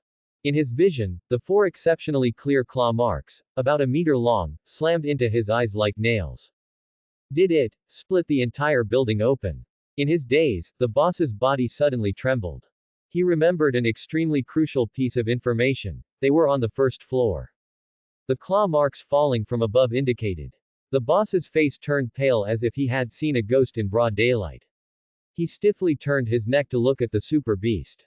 As his gaze fixed, the boss's heart instantly exploded. He let out a ferocious roar. "You actually split this 12-story building with 1 claw." In response, the super beast obediently grinned. In the open space of the motel, watching all this, the 2 were equally dumbfounded. Gwen, who'd witnessed everything, froze. It had all happened so fast her mind hadn't caught up. Daredevil's muscles locked in terror. He stood utterly petrified. In this moment, the shock delivered through hearing far outstripped anything the eyes could show. The screams inside the building found the slash marks and poured out like floodwater through a breach. A chaotic roar of voices swallowed the block, lights flicking on across the facing apartments as startled tenants peered out. Still, Daredevil parsed it all with crystal clarity. Every shriek carried fear, not pain. In other words, Super Beast's 12-story slash hadn't nicked a single bystander. Add to that, he'd heard the creature climb to the roof, take 2 steps, then leap. The answer practically shouted itself. Civilians had been spared not by luck, but because Super Beast had deliberately avoided them. To pull that off, it had to know where every person was, and then Spider-Man's words, "No nose, no eyes," echoed in Daredevil's ears. Daredevil's brows knotted, cold sweat beaded his forehead. He was absolutely certain. This super beast possessed some means to map its surroundings. But 3 whole buildings, hundreds of rooms. He himself could sense nothing, yet the creature had pinpointed 3 targets. That capability filled Daredevil, who shared the same gift, with crushing helplessness and shame. A sudden thought jerked his masked face upward, eyes stretched wide in horror. No. Daredevil realized with dread. Before they'd even set out, the police had reported the trio had already slipped surveillance and vanished. Couple that with Super Beast's unhesitating sprint the entire way here. The truth struck, and the light died in Daredevil's eyes. It had known the fugitives were here from the start. The warehouse lay more than 10 kilometers away. It hadn't located 3 men among 3 buildings. It had locked onto 3 men hidden in 1 room among 3 buildings, from over 10 kilometers out. A lightning bolt seemed to split his skull. His mind blanked, repeating over and over, "Impossible, impossible." For someone who relied on similar senses, the demonstration was cataclysmic. Daredevil wanted to scream. How could this be? The thing was cheating. "Mom, look." A giant monster sliced the building with its claws. Hearing the child's cry as he came back to his senses, Daredevil felt almost calm by comparison. These motel walls weren't the reinforced concrete common in New York, they were plywood and steel framing. So while a claw slash was still staggering, set against Super Beast's sensory feat it barely registered. Had it been reinforced concrete, Daredevil knew he'd be shrieking right alongside the kid. Following the voices, he moved to evacuate the residence. Almost unconsciously, he tuned into Super Beast's heartbeat. It was still steady, slower than when the creature had been sprinting. 2 steps on, Daredevil halted. Wait. Shouldn't a burst of activity spike the pulse? That roof-to-ground slash had dropped the rate below even its running pace. Only seconds had passed, far too brief for recovery, and the sole explanation made his blood run cold. The physical toll of that swing was less than the earlier jog. It hadn't gone all out. His heart lurched with a fresh stab of pain. If it warmed up and struck at full power, could it actually cleave a concrete tower in two? The memory of telling Spider-Man, without his speed, your pal's ability is almost like mine, slapped him across the face. Like hell it was. A moment ago he'd figured Super Beast had wall hack vision, now he was sure it had straight-up cheat codes. Facing the creature, the boss felt like a tourist who'd tumbled into a predator pit at the zoo.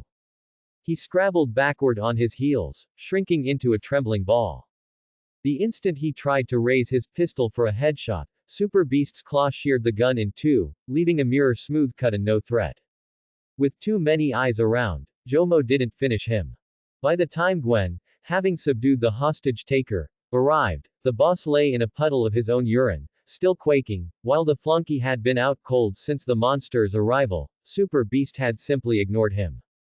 When the police rolled up, the shell-shocked Daredevil had already vanished into the night. Back on the motel roof, Gwen and Super Beast watched officers haul the 3 criminals away. With the crisis over, Gwen exhaled in relief, turned to Super Beast, and grinned. Told you, real superhero potential in there. Nice work this time. She gave the creature's fur a hearty rub. The silky feel had her hooked. Jomo stayed silent, disgusted, every ounce of focus on the 3 criminals. Still petting Super Beast, Gwen softened her voice, barely holding back laughter. Such a good, obedient doggy. Jomo snapped. He'd had enough. Who are you calling a dog, sis? Before I transform I'm a full-blown man, after, I'm a jungle predator. Obedient doggy. Keep that phrase far away from Super Beast, got it? And how many times have I said it? Stop saying anything that undercuts my masculinity. Why can't you remember, girl? Still, Jomo had to admit Super Beast's digging skill was top tier. He nodded to himself. Sooner or later he'd dig a massive pit just for fun. What boy, no, man, could resist carving out a huge hole in the sand? Once the police had driven off and the guests calmed down, the two slipped down the back stairs. Back in human form, Jomo excused himself for a bathroom break and peeled away from Gwen. With a flash star hop he vanished and reappeared, jotting down the plate of one patrol car. They strolled home in their teen guises. Jomo's mind kept churning. 2 jobs left: erase the 3 crooks for good, permanent silence. And launder the cash. The loot lifted from them would flag the cops if spent raw. The first was easy, tonight's job. The second gave him a headache. The money had to stay hidden, but, man, his memory, what if he forgot? Gwen had no worries. Hands clasped behind her back, she twirled a finger around the other, skipping lightly beside him. Joy flashed across her face as she sneaked glances at Jomo. Tonight, she decided, had been the best night in ages. Not a single civilian hurt. Jomo was kinder than she'd thought. Maybe she could recruit him as a superhero. She stopped and spun around, ready to speak. Jomo halted too, facing her as if on cue. Gwen, he said, deadly serious, can I ask a favor? The gravity caught her off guard. Shoot. He scanned the empty street. Hands on her shoulders, he stepped closer. Looking up at his moonlit face, Gwen felt her heart race. You absolutely must remind me, he said, expression graver than she'd ever seen. Blushing, she barely managed, remind you, what? In the hush of night he spoke with utter conviction. Don't let me forget to launder the money through the underworld. Her smile vanished in a heartbeat.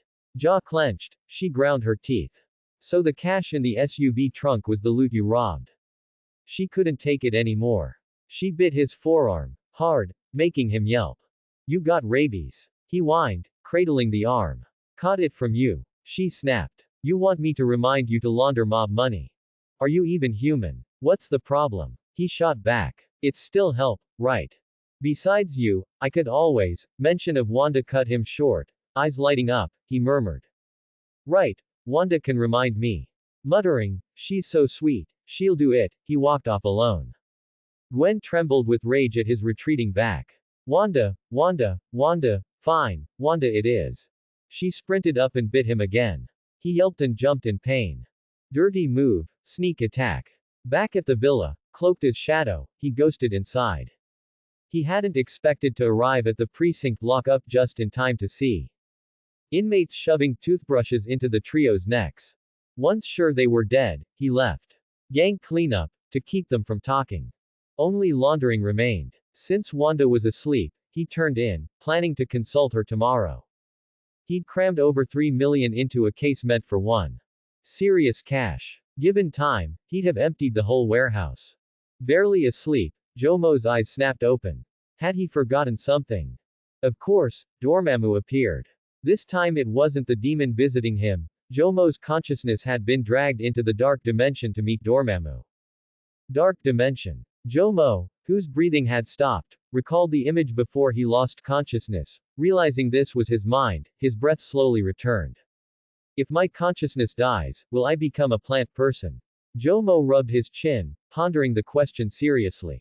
He didn't need to look. A mass of dark purple cloud flew in from the distance. Dormammu's colossal head, mountain-like, loomed before Jomo. No small talk. Dormammu cut straight to the chase. I want to make a deal. Jomo blinked. Wasn't that line Doctor Strange's? Destroy Earth's 3 sanctums for me and I'll make you my servant, you'll gain immortality. If you refuse. Dormammu lowered his gaze to Jomo. That single dark purple eye swallowed Jomo whole. Instantly, dark energy surged from every direction. Had Dormammu wished, that impact alone could have shredded a human body. You will die here. A father-class powerhouse, Dormammu saw the human before him as an ant, his tone neither happy nor sad. Yet even so, the casual pressure solidified the surrounding dark energy like ice, leaving a human unable to move. After a pause Jomo lifted his head, hands in pockets, and smiled. How about you hear my deal? Erase the mark you stamped on me and I'll spare your life so you can keep rotting here. Better than being rolled into a ball and crushed, right? Stick around and strike your bargain with the Sorcerer Supreme later. Silence fell again. Staring at Jomo for a moment, Dormammu finally threw his head back and laughed. Ha ha ha. Roll him into a ball and crush it. Even Ancient One had never conceived such an idea. Lowering his head, Dormammu's smile turned sinister. Human, killing you right now would be best. The moment the words left his mouth, dark energy surrounded Jomo, poised to end him at Dormammu's command. Jomo also lowered his head with a chuckle. I hate being threatened. In that case, let's die together, let the whole universe be buried with me. Jomo looked up, calm, and said inwardly. Omnitrix, initiate self-destruct. Hearing this, Dormammu laughed again. He sensed no threat whatsoever from Jomo. Flying closer until they were almost nose to nose, he spoke as though teasing a kitten. With only that, how do you plan to perish with me? Jomo's grin twisted. He tilted his head in resignation. My consciousness is no threat, sure. I meant my body. Dormammu's smile widened. You mean that frail body of yours, just like your. Suddenly Dormammu froze, his voice cutting off. Through the black pentacle mark he sensed a power gathering in Jomo's other wrist, mighty beyond his comprehension. It wasn't deliberate perception, the mark itself triggered the warning. His heart sank, threads of fear leaked from Dormammu's eyes. What was this? Sensing that incomprehensible power still climbing. Dormammu felt panic for the first time in centuries, his heart pounded. Instinct screamed that this energy could obliterate him, and the entire universe. His attitude flipped 180 degrees. Dormammu roared, stop. Jomo didn't budge. You madman, stop. Dormammu howled, snarling. Insane human, stop it now. Quit yelling, let's just die together, Jomo muttered, annoyed by the racket. Amid Dormammu's sky-shaking roar, Jomo's physical eyes opened, consciousness returned and everything plunged into silence. The bellow vanished, replaced by faint birdsong outside the window. Sitting up, he raised his hand. Seeing the pop-up dial flashing red, he willed the self-destruct to shut down. Glancing at his other wrist, he saw the black pentacle mark had vanished. He let out a contemptuous snort. Ha! Won't even risk mutual death, coward. That was the clumsy watch's most broken feature. Its self-destruct could annihilate the entire universe. Back in the dark dimension, Dormammu panted, still shaken. He could hardly believe that he, would-be devourer of Earth, had just saved the universe. What the hell? Once his breathing steadied, Dormammu clenched his teeth. The moment my disciples destroy the three sanctums and I descend upon Earth, the first thing I'll do is sever your arm, and make you demonstrate how to roll me into a ball and crush me.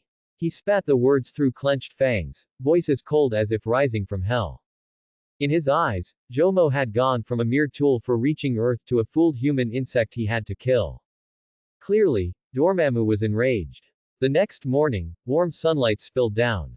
Mr. Key, I think, engaging in criminal activity is wrong. In the study, seated behind the desk, Wanda felt that Jomo, leaning over the desk with hands planted on it, looking down at her with overwhelming pressure, might swallow her whole. If you refuse, I'll turn into a ghost shadow and possess you. Jomo snarled the threat. The words worked. Wanda hugged herself in fright, instinctively lifting one knee in a defensive stance. Her delicate face was already tinged red around the eyes. Wanda had seen ghost shadow possession before, she feared it deeply. A slap followed by a sweet. Jomo softened his tone. This cash belongs to Underworld. Laundering and spending it stimulates consumer demand. Nobody gets hurt. Wanda turned away, sniffed, hesitated a few seconds, then whispered almost inaudibly, fine. I'll keep reminding you to launder Underworld money. Jomo's smile bloomed. He ruffled Wanda's hair. Good girl. I'll take you shopping. Looking back at that flower-bright grin, Wanda suddenly wanted to cry.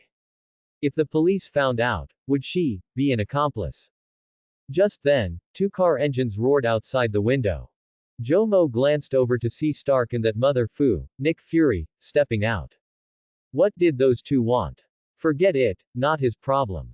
He went back inside and pocketed the shapeshifter-made bug. It looked like an earbud but could hack police channels and had long battery life, perfect for intel gathering. Stark and Fury answered with action as they walked in. How about joining our Avengers? On the sofa, Stark lounged elegantly, a glass of strong liquor in hand, extending the invitation warmly.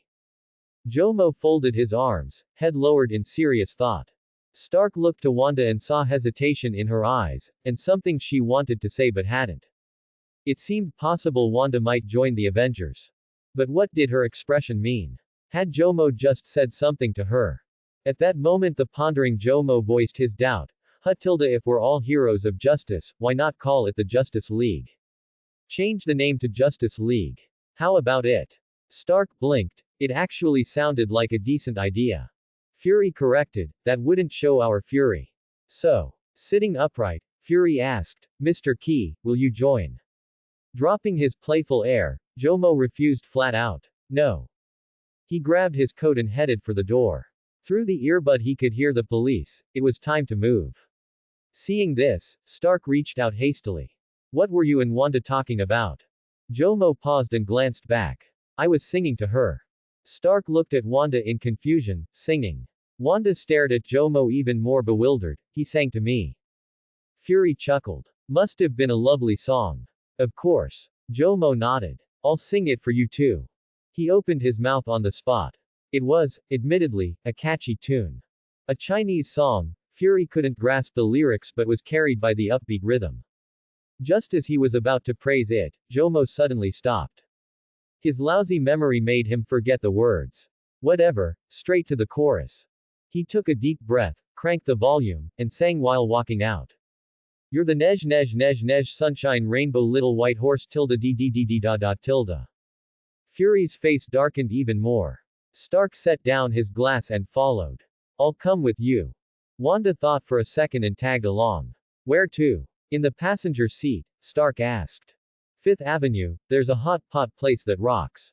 Jomo slipped on shades and floored the throttle. Hot pot. Wanda leaned forward from the back, unfamiliar with the dish. Absolutely. Tires squealed as they sped off. Besides hot pot, Jomo had another agenda. The police chatter had just reported an out-of-control Rhino Man heading toward Fifth Avenue. Rhino Man had triggered the unlock condition for an alien hero. He was off to unlock the rolling thunderbolt. The worst thing about going out with a celebrity is the excessive attention. They had barely walked 2 steps after getting out of the car when the three of them were almost completely surrounded. Passers-by held up their phones, excitedly shouting Stark's name over and over. The scene was no less intense than that of crazy fans. Stark seemed to quite enjoy this, often smiling and waving in response to their calls. Stark couldn't hide his smile.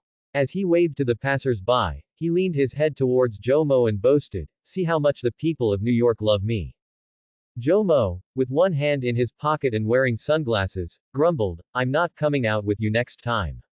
Seizing this opportunity, Wanda pointed to her small hand, which Jomo was holding, and weakly asked, "Mr. Key, what do you mean by this?" "A hero saving a beauty, of course." Jomo felt Wanda's warm, soft hand, his heart filled with delight. Wanda pouted resentfully after hearing this. It was more like taking advantage of her, or even coercing her, than saving a beauty. At this moment, Wanda missed being around teenagers. These mature men all had dirty minds. Stark's fans were quite well behaved. They didn't follow them into the hotpot restaurant. Scanning the room, Jomo chose a window seat. Seeing Jomo specifically choose a seat against the wall with Wanda, Stark casually pulled out a chair and smiled. "I don't have a habit of sitting against the wall." Jomo clicked his tongue and shook his head. "That's because you don't understand." The three sat down, and the waiter handed them 3 menus. "Please tell me what you'd like to order."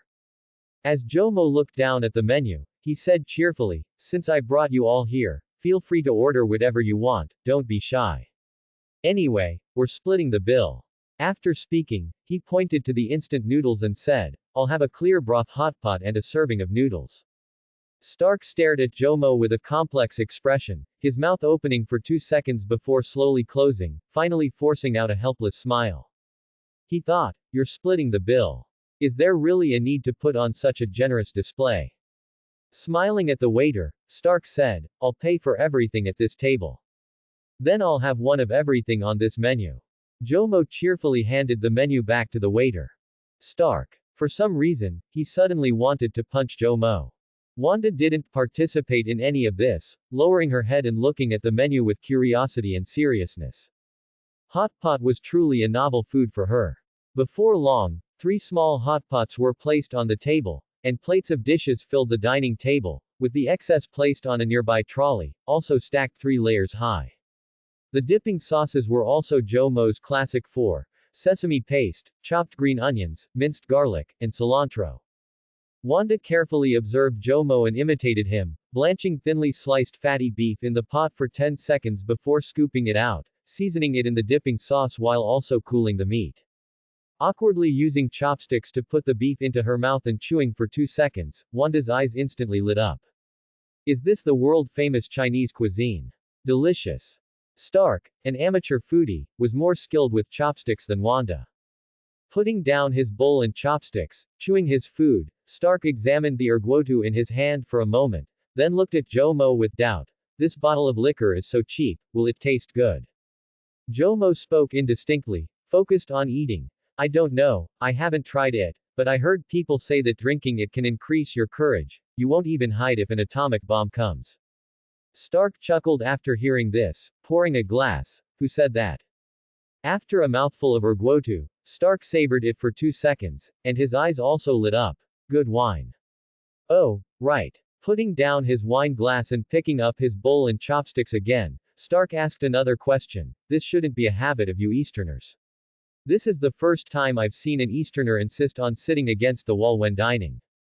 Jomo stopped eating, looked up, and said meaningfully, "Eating hot pot against the wall, just like wearing a helmet while fishing, are both our customs." Stark was completely baffled. Eating hot pot against the wall. Wearing a helmet while fishing.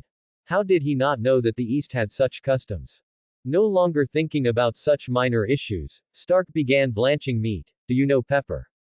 "Pepper." Jomo frowned. "Why can't I remember any names?" "Yes, but I prefer to call her Pepper." While eating meat, Stark smiled continuously, like a happy middle-aged man.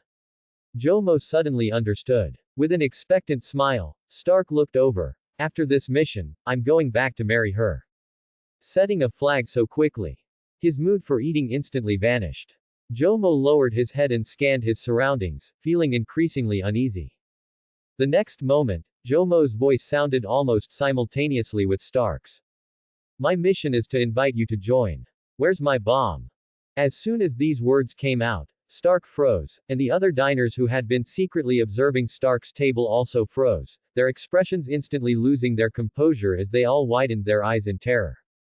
What did that mean? What do you mean, where's your bomb? Suddenly remembering something, Jomo looked up, slapped his forehead, and once again realized, I forgot to bring it. The diners breathed a collective sigh of relief. Stark, on the other hand, had black lines on his forehead. Who brings a bomb when going out to eat? Stark was about to ask why, but just as he opened his mouth, he felt the ground beneath his feet shake violently. Wanda, who had been quietly eating with her head down the whole time, not participating in the conversation between the two mature men, also looked up, her face full of vigilance. Determining it wasn't an earthquake, Stark turned his upper body to look out the window. The moment his gaze went there, a car flew directly towards Stark. With a bang, it shattered the window and sent Stark flying several meters. Jomo and Wanda, sitting against the wall, were unaffected. Jomo shrugged helplessly. Who eats hot pot without sitting against the wall? Bang bang bang. On the street outside the window, Rhino Man was still running rapidly. His mountain-like physique caused the ground to visibly shake with every step he took. Just like the scene moments ago, Rhino Man ran while pushing away obstructing cars on both sides. What was a gentle push for him, sent cars flying to easily shatter windows or walls on either side of the road, knocking out unfortunate individuals inside. Smaller cars blocking Rhino Man's path were stomped into iron sheets by his powerful foot, while taller trucks were directly cut in half by the rhino horn on his forehead. At a glance, Rhino Man seemed to have an unstoppable momentum. It proved that there isn't necessarily a correlation between size and speed. Rhino Man, with his mountain-like physique, was still fast, disappearing from Jomo's sight in the blink of an eye. There was no pursuit behind Rhino Man, nor any prior evacuation. In a way, New York's criminals and police were a two-way street. The only thing appearing in the sky at this moment was the Daily Bugle's helicopter, rushing to the scene. They maintained a professional attitude, starting a live broadcast, closely following Rhino Man without any intention of retreating. From a high-altitude view, the street below was in chaos, with cries for help and screams from passers-by drowning out everything. Inside the restaurant, Jomo sat against the wall, hands in his pockets, leisurely crossing his legs. Wanda, looking anxious, flew out directly. Afterward, Stark also emerged from the wreckage and quickly ran out of the restaurant door. Under Jomo's gaze, Stark stood at the restaurant entrance with his back to him, spreading his arms. Then, flying armor parts clattered onto him. Once the armor was equipped, Stark also flew away. Seeing this, Jomo silently got up, turned, and walked towards the back door, in the air. Wanda seized the crucial moment when there were no passers-by around Rhino Man and shot a red magic orb at him. The magic orb hit precisely but had no effect on Rhino Man. It didn't even make him look up at Wanda. Wanda was surprised for a moment, then quickly reacted, shooting another, more powerful magic orb. The same precise hit, the same lack of effect. Such strong defense. Wanda exclaimed in a daze. Realizing the opponent was stronger than she thought, Wanda took a deep breath and immediately used her full current power. A dazzling red magic orb descended, its light even overshadowing the daylight wherever it reached. Even with a magic orb large enough to envelop an adult male striking him, Rhino Man's strides remained steady. This made Wanda look directly at her hands, beginning to doubt if her abilities had failed. Leave it to me. The armor swept past Wanda, leaving Stark's confident message. Friday, don't be stingy like a certain someone. Understood, sir. Energy is at full capacity. Friday activated all of the armor's thrusters, and instantly, its speed noticeably increased by more than one magnitude. Flying in front of Rhino Man, Stark clenched his fists, pulled his arms back, and dove straight down. He intended to stop Rhino Man directly with brute force.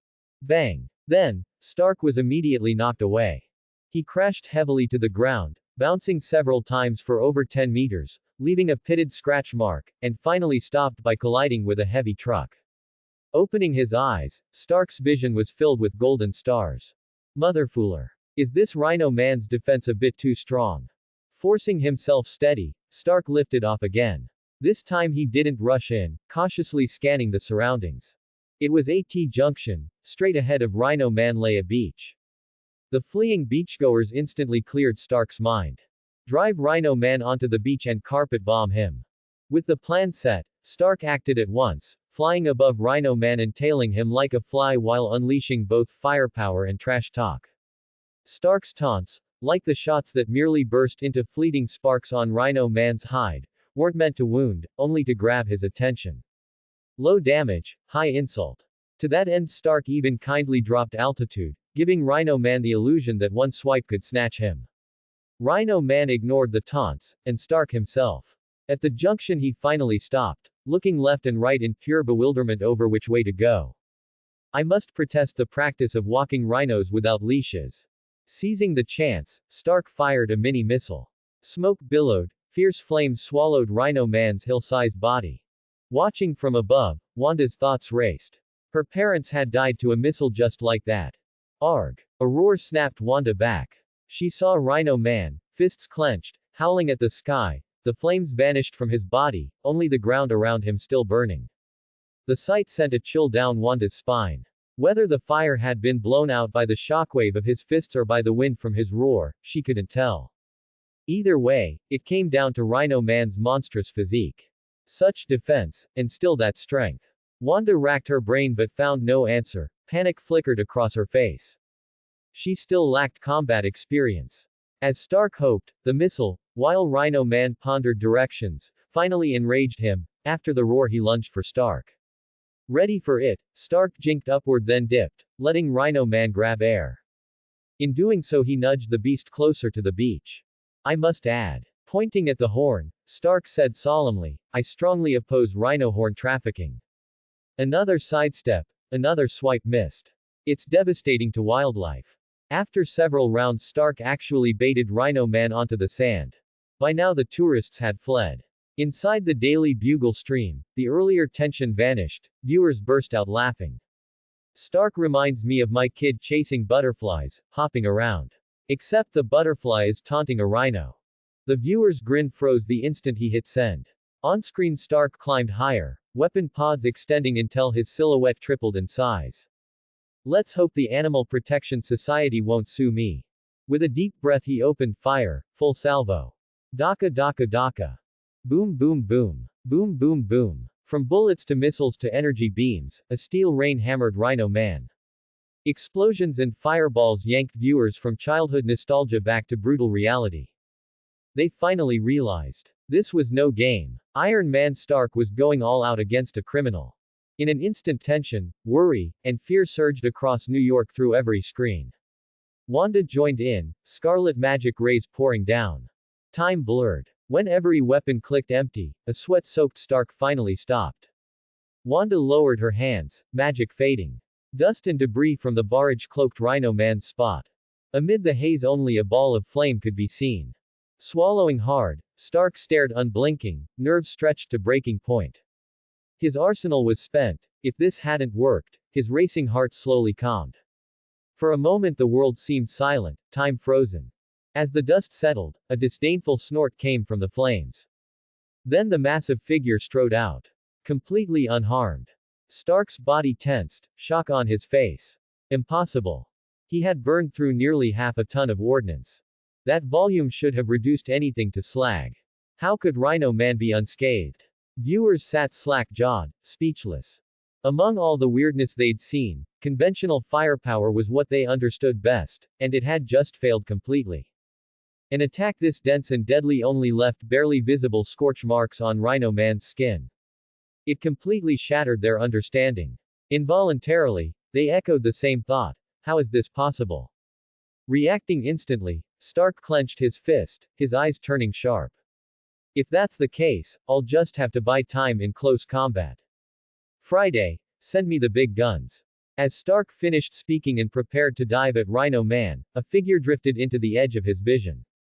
Behind Rhino Man, Fireman flew in. Stark's face lit up with relief. Almost forgot about you, Che Guevara. I freaking knew it. His nerves relaxed, Stark cracked a grin and breathed easy. Gotta transform on the sly, right? Fireman curled his lip. You've got the wrong guy. Without another word, he dropped both hands and a blazing column of fire swallowed Rhino Man whole.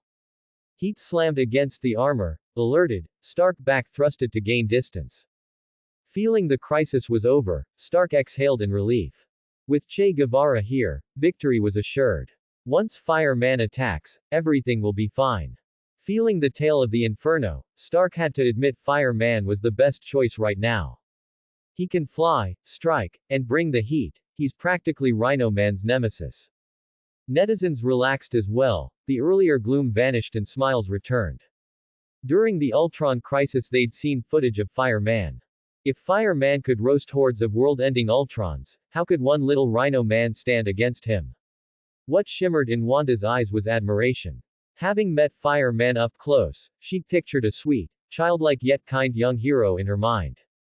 Compared with the filthy lecher beside her, Fireman seemed saintly, like an angel. If Wanda could choose someone to become, it would be Fireman. Indifferent to fame, saving lives and leaving, shouldn't that be what a true hero is? Caught up in the mood, Wanda quickly refocused on the scene. As the flames raged on, the smiles faded. Viewers wore looks of sheer disbelief. Under Fireman's assault, Rhino Man still remained unscathed. He even spun around, crossing his arms over his head to tank the flames head-on. Hearts sank and curses flew. WTF. How is this possible? Stark blinked in stunned silence. His HUD showed Fireman's burn temperature had hit 900 degrees Celsius. At that heat, prolonged exposure would melt steel, and the man inside it. So why was Rhino Man still perfectly fine? Just what the hell is his armor made of? Shoulders sagging, Stark's gaze turned hollow. He understood, of course it wasn't that Fireman was weak. It was that this fool Rhino Man was just too strong. What Stark couldn't fathom was why every super criminal popping up in New York nowadays was this absurdly overpowered. This is freaking Fireman we're talking about. The guy who roasted Ultrons like baby chicks. Stark's professionalism kicked in, even now his brain raced at top speed. If I've worked that out, Fireman must have realized it too. So why hasn't he switched to another form to handle Rhino Man? One by one, possible alternates flashed through Stark's mind. Four-armed Overlord versus Rhino Man. Stark shook his head. Power-wise, four-armed Overlord might not outmatch Rhino Man. That horn could slice a heavy truck in two, he'd be hard-pressed to deal with it. What about that speedy lizard man? Nah, now's definitely not the time to flee. Then, Shapeshifter. Stark's brows knitted, Shapeshifter might steal Rhino Man's armor. But once clad in it, could he beat a Rhino Man with such monstrous physique? At that thought his breath froze. Eyes wide, Stark gaped in shock. Could the reason Fireman hasn't switched be simply, none of his other forms can beat Rhino Man? Current Fireman is already the best option. At last his overclocked mind showed signs of strain. Head lowered, Stark stared at Rhino Man, still standing firm against the flames, and muttered, with defense this insane, what kind of monster are you? Stark even began to suspect. Rhino Man's armor might be made of vibranium. Why isn't Fireman stopping? Thunderbolt's progress bar climbs like a battery gauge. Jomo thought, I'm not crazy, steady charging is perfect, why stop? Flames swept down, accompanied by a torrent of heat. Under the scorching heat of 900 degrees Celsius, the sand surrounding Rhino Man on the beach softened, showing clear signs of turning into glass. At a glance, the glittering sand reflected the firelight, encircling the dazzling pillar of fire, creating a rather beautiful sight. The continuous impact of the flames caused Rhino Man's calves to sink into the sand. However, his body remained terrifying, and his roar was even stronger than before, I'm going to kill you. The prolonged, full-body resistance to the flames and the inability to move drove Rhino Man into a furious frenzy. I swear, I will definitely kill you. You fooled little Fireman. The high temperature of the flames could not dispel the chill of autumn and winter. Watching all this, Stark felt even colder. The situation was now clearer. As long as Fireman stopped the flames, Rhino Man would regain his ability to move. In other words, Fireman had done everything he could, but it only achieved a temporary suppression effect. Stark felt that the nickname Rhino Man was not fitting at all. This guy wasn't even human. Wanda watched Fireman in surprise, feeling a sudden sense of loss. Couldn't Fireman even resolve the Rhino Man crisis? This was no time to worry about personal feelings. Wanda clenched her small fist and was already seriously considering a backup plan. Could her psychic control make Rhino Man quiet? Achieving this would require Wanda to get close to the mountain-like Rhino Man, a proximity that would undoubtedly put her life in danger. Rhino Man could potentially crush all the bones in Wanda's body with a casual grab. Anticipating this, the pressure surged. Wanda silently gritted her teeth, and her heart rate began to accelerate. With both superheroes on the scene preparing to fight to the death, the mood of the netizens was imaginable. Shit. This is complete shit. Rhino Man is going to flatten all of New York. We need to prepare to run for our lives. Where are the police? Are we taxpayers funding a bunch of cowardly wimps afraid to die? My shop is nearby, and I pay a lot of taxes. Haha, love from New Mexico. It's worth noting that it's very far from New York. If we had this Rhino Man, we wouldn't need pilots to destroy the Twin Towers. I like him. The buzz reached unprecedented levels, and the bullet comments scrolled rapidly, expressing either extreme fear or schadenfreude. All online discussions were based on the premise that New York City would be flattened. After all, these ordinary people truly couldn't think of any way to stop Rhino Man. Stark was also worried about this. He had no doubt that Rhino Man could plow straight through a skyscraper using just his brute strength. If he was allowed to escape, New York City would face catastrophic destruction. Just as Stark's face turned utterly pale, Friday finally delivered good news. Sir, many superheroes are on their way. He breathed a slight sigh of relief, but having learned his lesson, Stark didn't dare relax too much this time. If all the heroes in New York City arrive, I believe they can defeat Rhino Man after a fierce battle.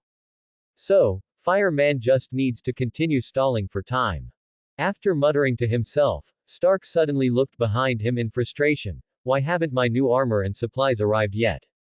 Outsiders didn't understand Stark's agitation, but Wanda understood, and so did the other heroes. In a fierce battle, superheroes might very well die. Suddenly feeling the heat wave subside, Stark looked over with lingering irritation. One look made Stark freeze. The flames had stopped, and it was visible that several parts of Rhino Man's armor had noticeably softened, almost becoming liquid. Then again, what armor could withstand such high temperatures for so long? But since there was such a clear advantage, why did Fireman stop?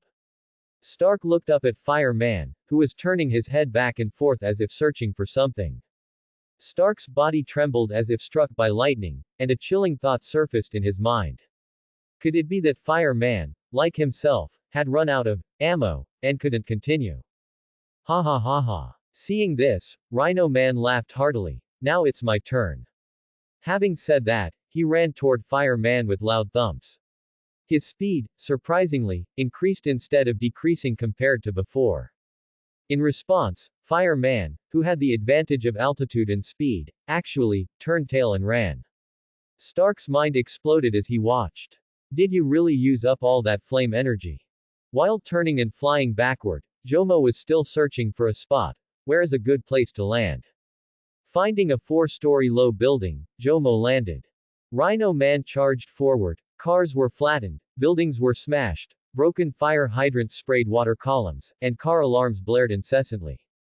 This Rhino Man truly gave the impression that where he passed, not a blade of grass would grow. Wait a minute. Just as Rhino Man was charging, Fireman stretched out his hand. I'm not running anymore. Come on, a true man's 1v1 duel. Hearing this, Rhino Man actually slowed down, stopped, slammed his fists together, and grinned menacingly, saying, "Good. I'm going to make you watch as I tear you into shreds." Battle intent erupted in his eyes, and Rhino Man decided he would take out his anger fully on Fireman. The netizens who heard the conversation were practically in tears. If you want to fight, go back to the beach. Why are you fighting in the city? Stark didn't intervene at this moment. A flash of inspiration struck him, and he suddenly thought of Jomo's evolution ability. Had he evolved some kind of ability from Rhino Man? As if responding to Stark, with a thought from Joe, Fire Man switched to Thunderbolt. Having been on an emotional roller coaster, Stark's face now showed unconcealable anticipation. Then, following the previous script, will he also instantly defeat Rhino Man with one move? Wanda's focus was clearly different from Stark's. Staring at Thunderbolt, she watched silently for a few seconds, then her cheeks flushed. Mr. Hero's other form looks so cute, adorably ugly. The netizens watched, holding their breath. They didn't understand Thunderbolt, but they knew one simple truth. When a hero changes forms, it means they have a plan. The Rhino Man that Fire Man couldn't handle. Maybe this big white bear wearing orange armor could solve the problem. Rhino Man was fearless and continued to laugh heartily. What he wanted was a direct confrontation. In this regard, he was confident and feared no one. Come on. Rhino Man roared, ready to strike. Good. Clumsily placing one hand on his hip and pointing with the other, Thunderbolt also radiated tremendous aura. Netizens prepared to watch a bloody, fierce battle. Stark held his breath, his heart pounding so hard it felt ready to quit. At the crucial moment when everyone was focused and nervously waiting to see how Thunderbolt would deal with Rhino Man, they saw Thunderbolt take one step, and then, with a thud, he fell face first onto the ground. Instantly, the world froze, and time stood still. Rhino Man. Stark. Netizens. The live stream instantly erupted. Buddy. What are you doing? Wanda watched, pressing her lips together. He's really so cute. Holding his forehead and rubbing his backside, Thunderbolt slowly stood up. As expected, top-heavy and prone to falling. The center of gravity is biased to the left. After seriously summarizing to himself, Thunderbolt stood steady and regained his arrogant demeanor. I'm ready. Are you? I'm waiting. Rhino Man's tone turned chilling. Good. Wait for it. As soon as he finished speaking, Thunderbolt retracted into a ball. You wait for me. As the long, drawn-out shout faded, Thunderbolt began to move at high speed. The hard armor made the sharp edges of the buildings seem like tofu, shattering upon contact. Repeated jumping and continuous rolling allowed him to ignore the terrain disadvantages, and Thunderbolt's speed increased rapidly. Vaguely, people could even see sparks generated on him from friction with structures during high-speed movement. Faster and faster. Faster and faster. Faster and faster. Carrying this speed. In just a few blinks of an eye, Thunderbolt vanished. Rhino Man. Stark. Netizens. The camera in the helicopter quickly adjusted its angle. Now everyone saw that the rapidly rolling Thunderbolt was heading from low buildings to high buildings in the opposite direction, never to return. Staring at the empty rooftop of the low building, Rhino Man felt like he had been tricked and let out a furious roar. I'm fooling here. Where the fool are you? The completely bewildered Stark originally thought Jomo was about to use a secret weapon. Then he saw that Thunderbolt, having reached the highest rooftop he could climb, changed into Fire Man and ascended straight up into the sky. Stark was silent for a long time. If I'm not mistaken, he seems to have run away. Ha ha ha ha. Rhino Man, also believing this, laughed heartily. He found that his opponent's panicked retreat made him feel just as satisfied as killing them. He promised a true man's duel with me, but he was so scared he ran up into the sky. What a coward, ha ha ha ha.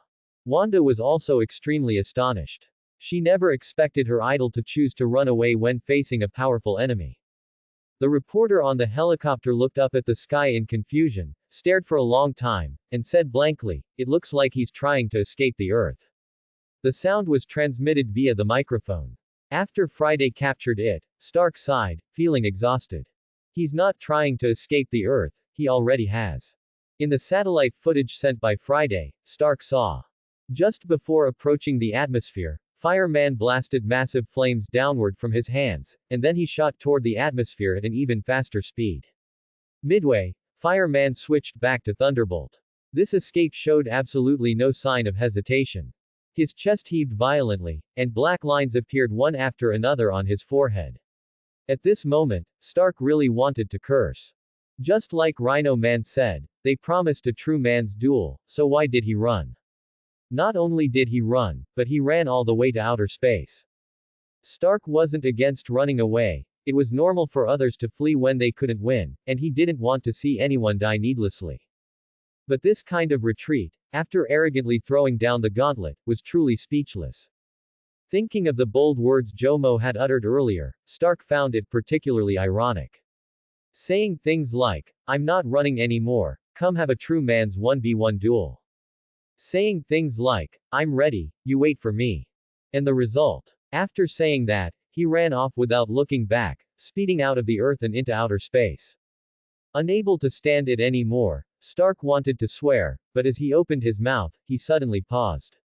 Wait a minute. The atmosphere. Outer space. Stark suddenly felt that the situation wasn't that simple. Friday, see what he's doing. The satellite was deployed, capturing Thunderbolt. They saw that after bursting through the atmosphere, Thunderbolt began to plummet rapidly. His whole body was ablaze.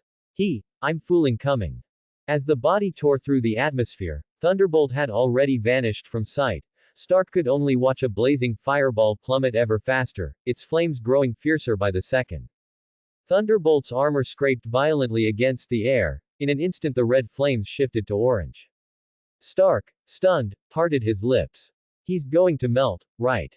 According to Friday's data, Thunderbolt had punched straight through the exosphere, far above the stratosphere where airliners cruise. He'd reached the exosphere, nearly 10,000 kilometers above the surface. Breaking through the atmosphere at that speed, friction could push a spacecraft's skin past 2,000 degrees Celsius without effort. At a free fall from 10,000 kilometers, Stark didn't dare imagine what temperature the guy must be hitting now. That altitude was basically the perfect runway. And Stark knew. What had just pierced the atmosphere wasn't some cutting-edge spaceship. It was a freaking mutant. Forget that dopey-looking polar bear from a minute ago. Even the Hulk couldn't take this kind of heat. While Stark gaped, the fireball kept dropping. Far from showing any sign of melting, it was actually accelerating. Not melting. Stark snapped his mouth shut, frowned, then said, Friday, calculate the temperature of that polar bear. Friday's servers spun up, feeding satellite imagery into thermal equations. Seconds later she extrapolated. Roughly 3,500 to 4,300 degrees Celsius. The instant the words hit, Stark's eyes bulged. How much? 3,500 to 4,300 degrees. His pupils, and his heart, shook. Disbelief flooded his face as he started doubting reality itself. Because the Rhino Man, whose armor once made Stark suspect it was forged from vibranium, had already begun to melt after sustained 900-degree exposure from Fire Man. Yet now, this polar bear was shrugging off 4,000 degrees. Like it was a spa day. What? Or had he already melted and died? While Stark stood frozen, a helicopter swung in. A reporter shoved a mic toward him. Mr. Stark, what are you thinking right now? He surprised everyone, voice grave. I'm wondering whether physics just stopped existing. Look up there. A meteor's coming. Someone inside the chopper yelled. Every head snapped skyward again. Nobody knew whether Fire Man had given the falling bear an extra push, but Thunderbolt was now visible to the naked eye. A tiny ember at first, swelling into a blazing sphere, just like the Hollywood asteroid scenes. Exactly like a movie meteor striking Earth. Stark blinked hard. Wanda, guessing what was coming, let dread spill straight from her eyes. Looks like he's going to take Rhino Man down with him. Stark's heart stopped. Grief and respect rose together inside him. He glanced at Rhino Man on the ground, despair dulling his gaze. After all, even Fire Man's prolonged blaze had only begun to soften that armor. Any other option seemed gone. Against a monster this tanky, the bear's only move looked like mutual annihilation. Emotion slipped Stark's leash. No sooner had sorrow and admiration settled than panic and helplessness stormed back. How am I supposed to protect Earth now? Rhino Man slammed both fists to his hips and roared skyward, yanking Stark's attention back. Arg! I'll slice you apart. Thunderbolt grew larger in his pupils, yet Rhino Man feared nothing. Atmospheric re-entry, flaming acceleration, none of it mattered, only his own invincible hide mattered. And the real horror of his power wasn't defense, it was the rhino horn that could cut through anything. On the ground, civilians who could flee already had. In the air, the onlookers had to back away. Under every gaze, Thunderbolt dragged a tsunami of fire and impact down, punching through the city skyline. Rhino Man tensed every muscle, the horn on his head glinting coldly. Shriek. The air-splitting howl arrived first. Superheroes rushing toward the scene skidded to a halt, faces grave. Wanda squeezed her eyes shut in pain. Stark forced himself to watch, to burn the moment into memory. In his mind he already saw it. Even if the heat hadn't killed the bear, that horn might skewer him, leaving both combatants a mangled mess. A scene of despair. Stark's heart ached in silence. The sigh hadn't faded before Stark's eyes snapped wide, lungs forgetting to breathe. Because Thunderbolt and Rhino Man now shared the same frame. With a thunderous clang, the bear met the rhino horn. Inside Stark's HUD, time crawled to a standstill. He clearly saw the horn bending before Stark could process it. Boom. A titanic blast. Thunderbolt slammed Rhino Man into the ground, carving out a colossal crater. The earth convulsed, buildings toppled, dust swallowed everything, and the shockwave sent the sea itself surging. The pit was dozens of meters deep and spanned more than 100 meters across. Staring blankly at the devastation below, Stark's mind went blank. Big white bear. Only when he heard Wanda's cry did Stark's mind snap back to reality. When he followed the sound, he saw Wanda flying into the dust cloud in tears. Having watched Quicksilver die, Wanda couldn't bear the thought of losing anyone else she knew.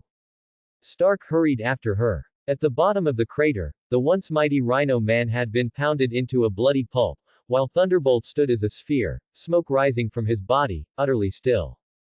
Big white bear. As Wanda landed beside him and reached out to pat him, the searing heat on Thunderbolt's armor instantly flung her hand back. Then Wanda sobbed even harder. A tragic air of sacrifice filled the pit, leaving Stark breathless. Stark forced himself to speak through the pain, warning Wanda not to touch Thunderbolt's body. He left the rest unsaid, to let Thunderbolt keep his dignity. No need to think about it. Falling straight from near space, 100,000 kilometers up, no one could remain intact. Thunderbolt's armor might still hold its shape, but the man inside had surely been mashed to pulp like Rhino Man. No, worse. From that height, his death would be countless times more horrific than Rhino Man's. The pain inside made Stark want to roar at the sky. Why couldn't he stop any of this? The crater fell silent, New York fell silent, even the livestreams around the world went mute, no one spoke.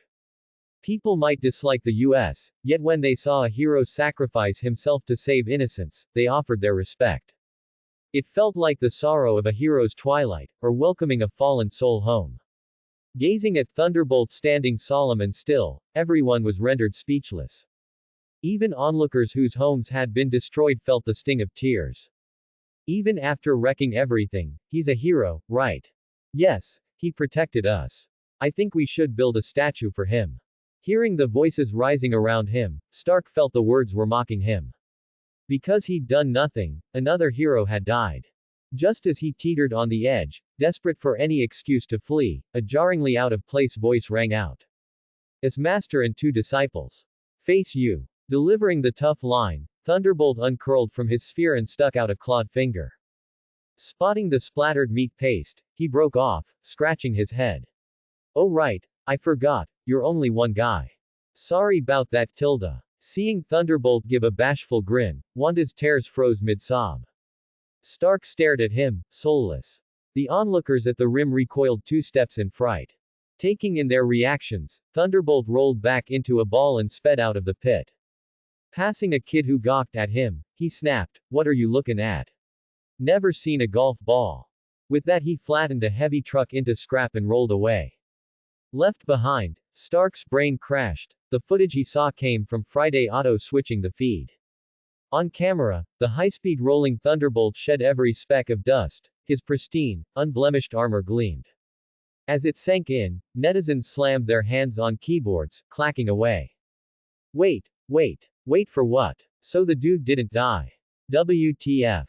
Unbelievable, he's totally fine. Dear God. It's insane. He fell like a meteor and walked it off. The news stream even added a chat bar. Watching, Stark wanted to ask the same thing. Yeah. He fell from the edge of the atmosphere. Surviving the heat was one thing. But 100,000 meters of drop, practically outer space, and he just walked away. The impact should have liquefied him. How was he unscathed? Stark seriously wondered if physics itself had been cancelled.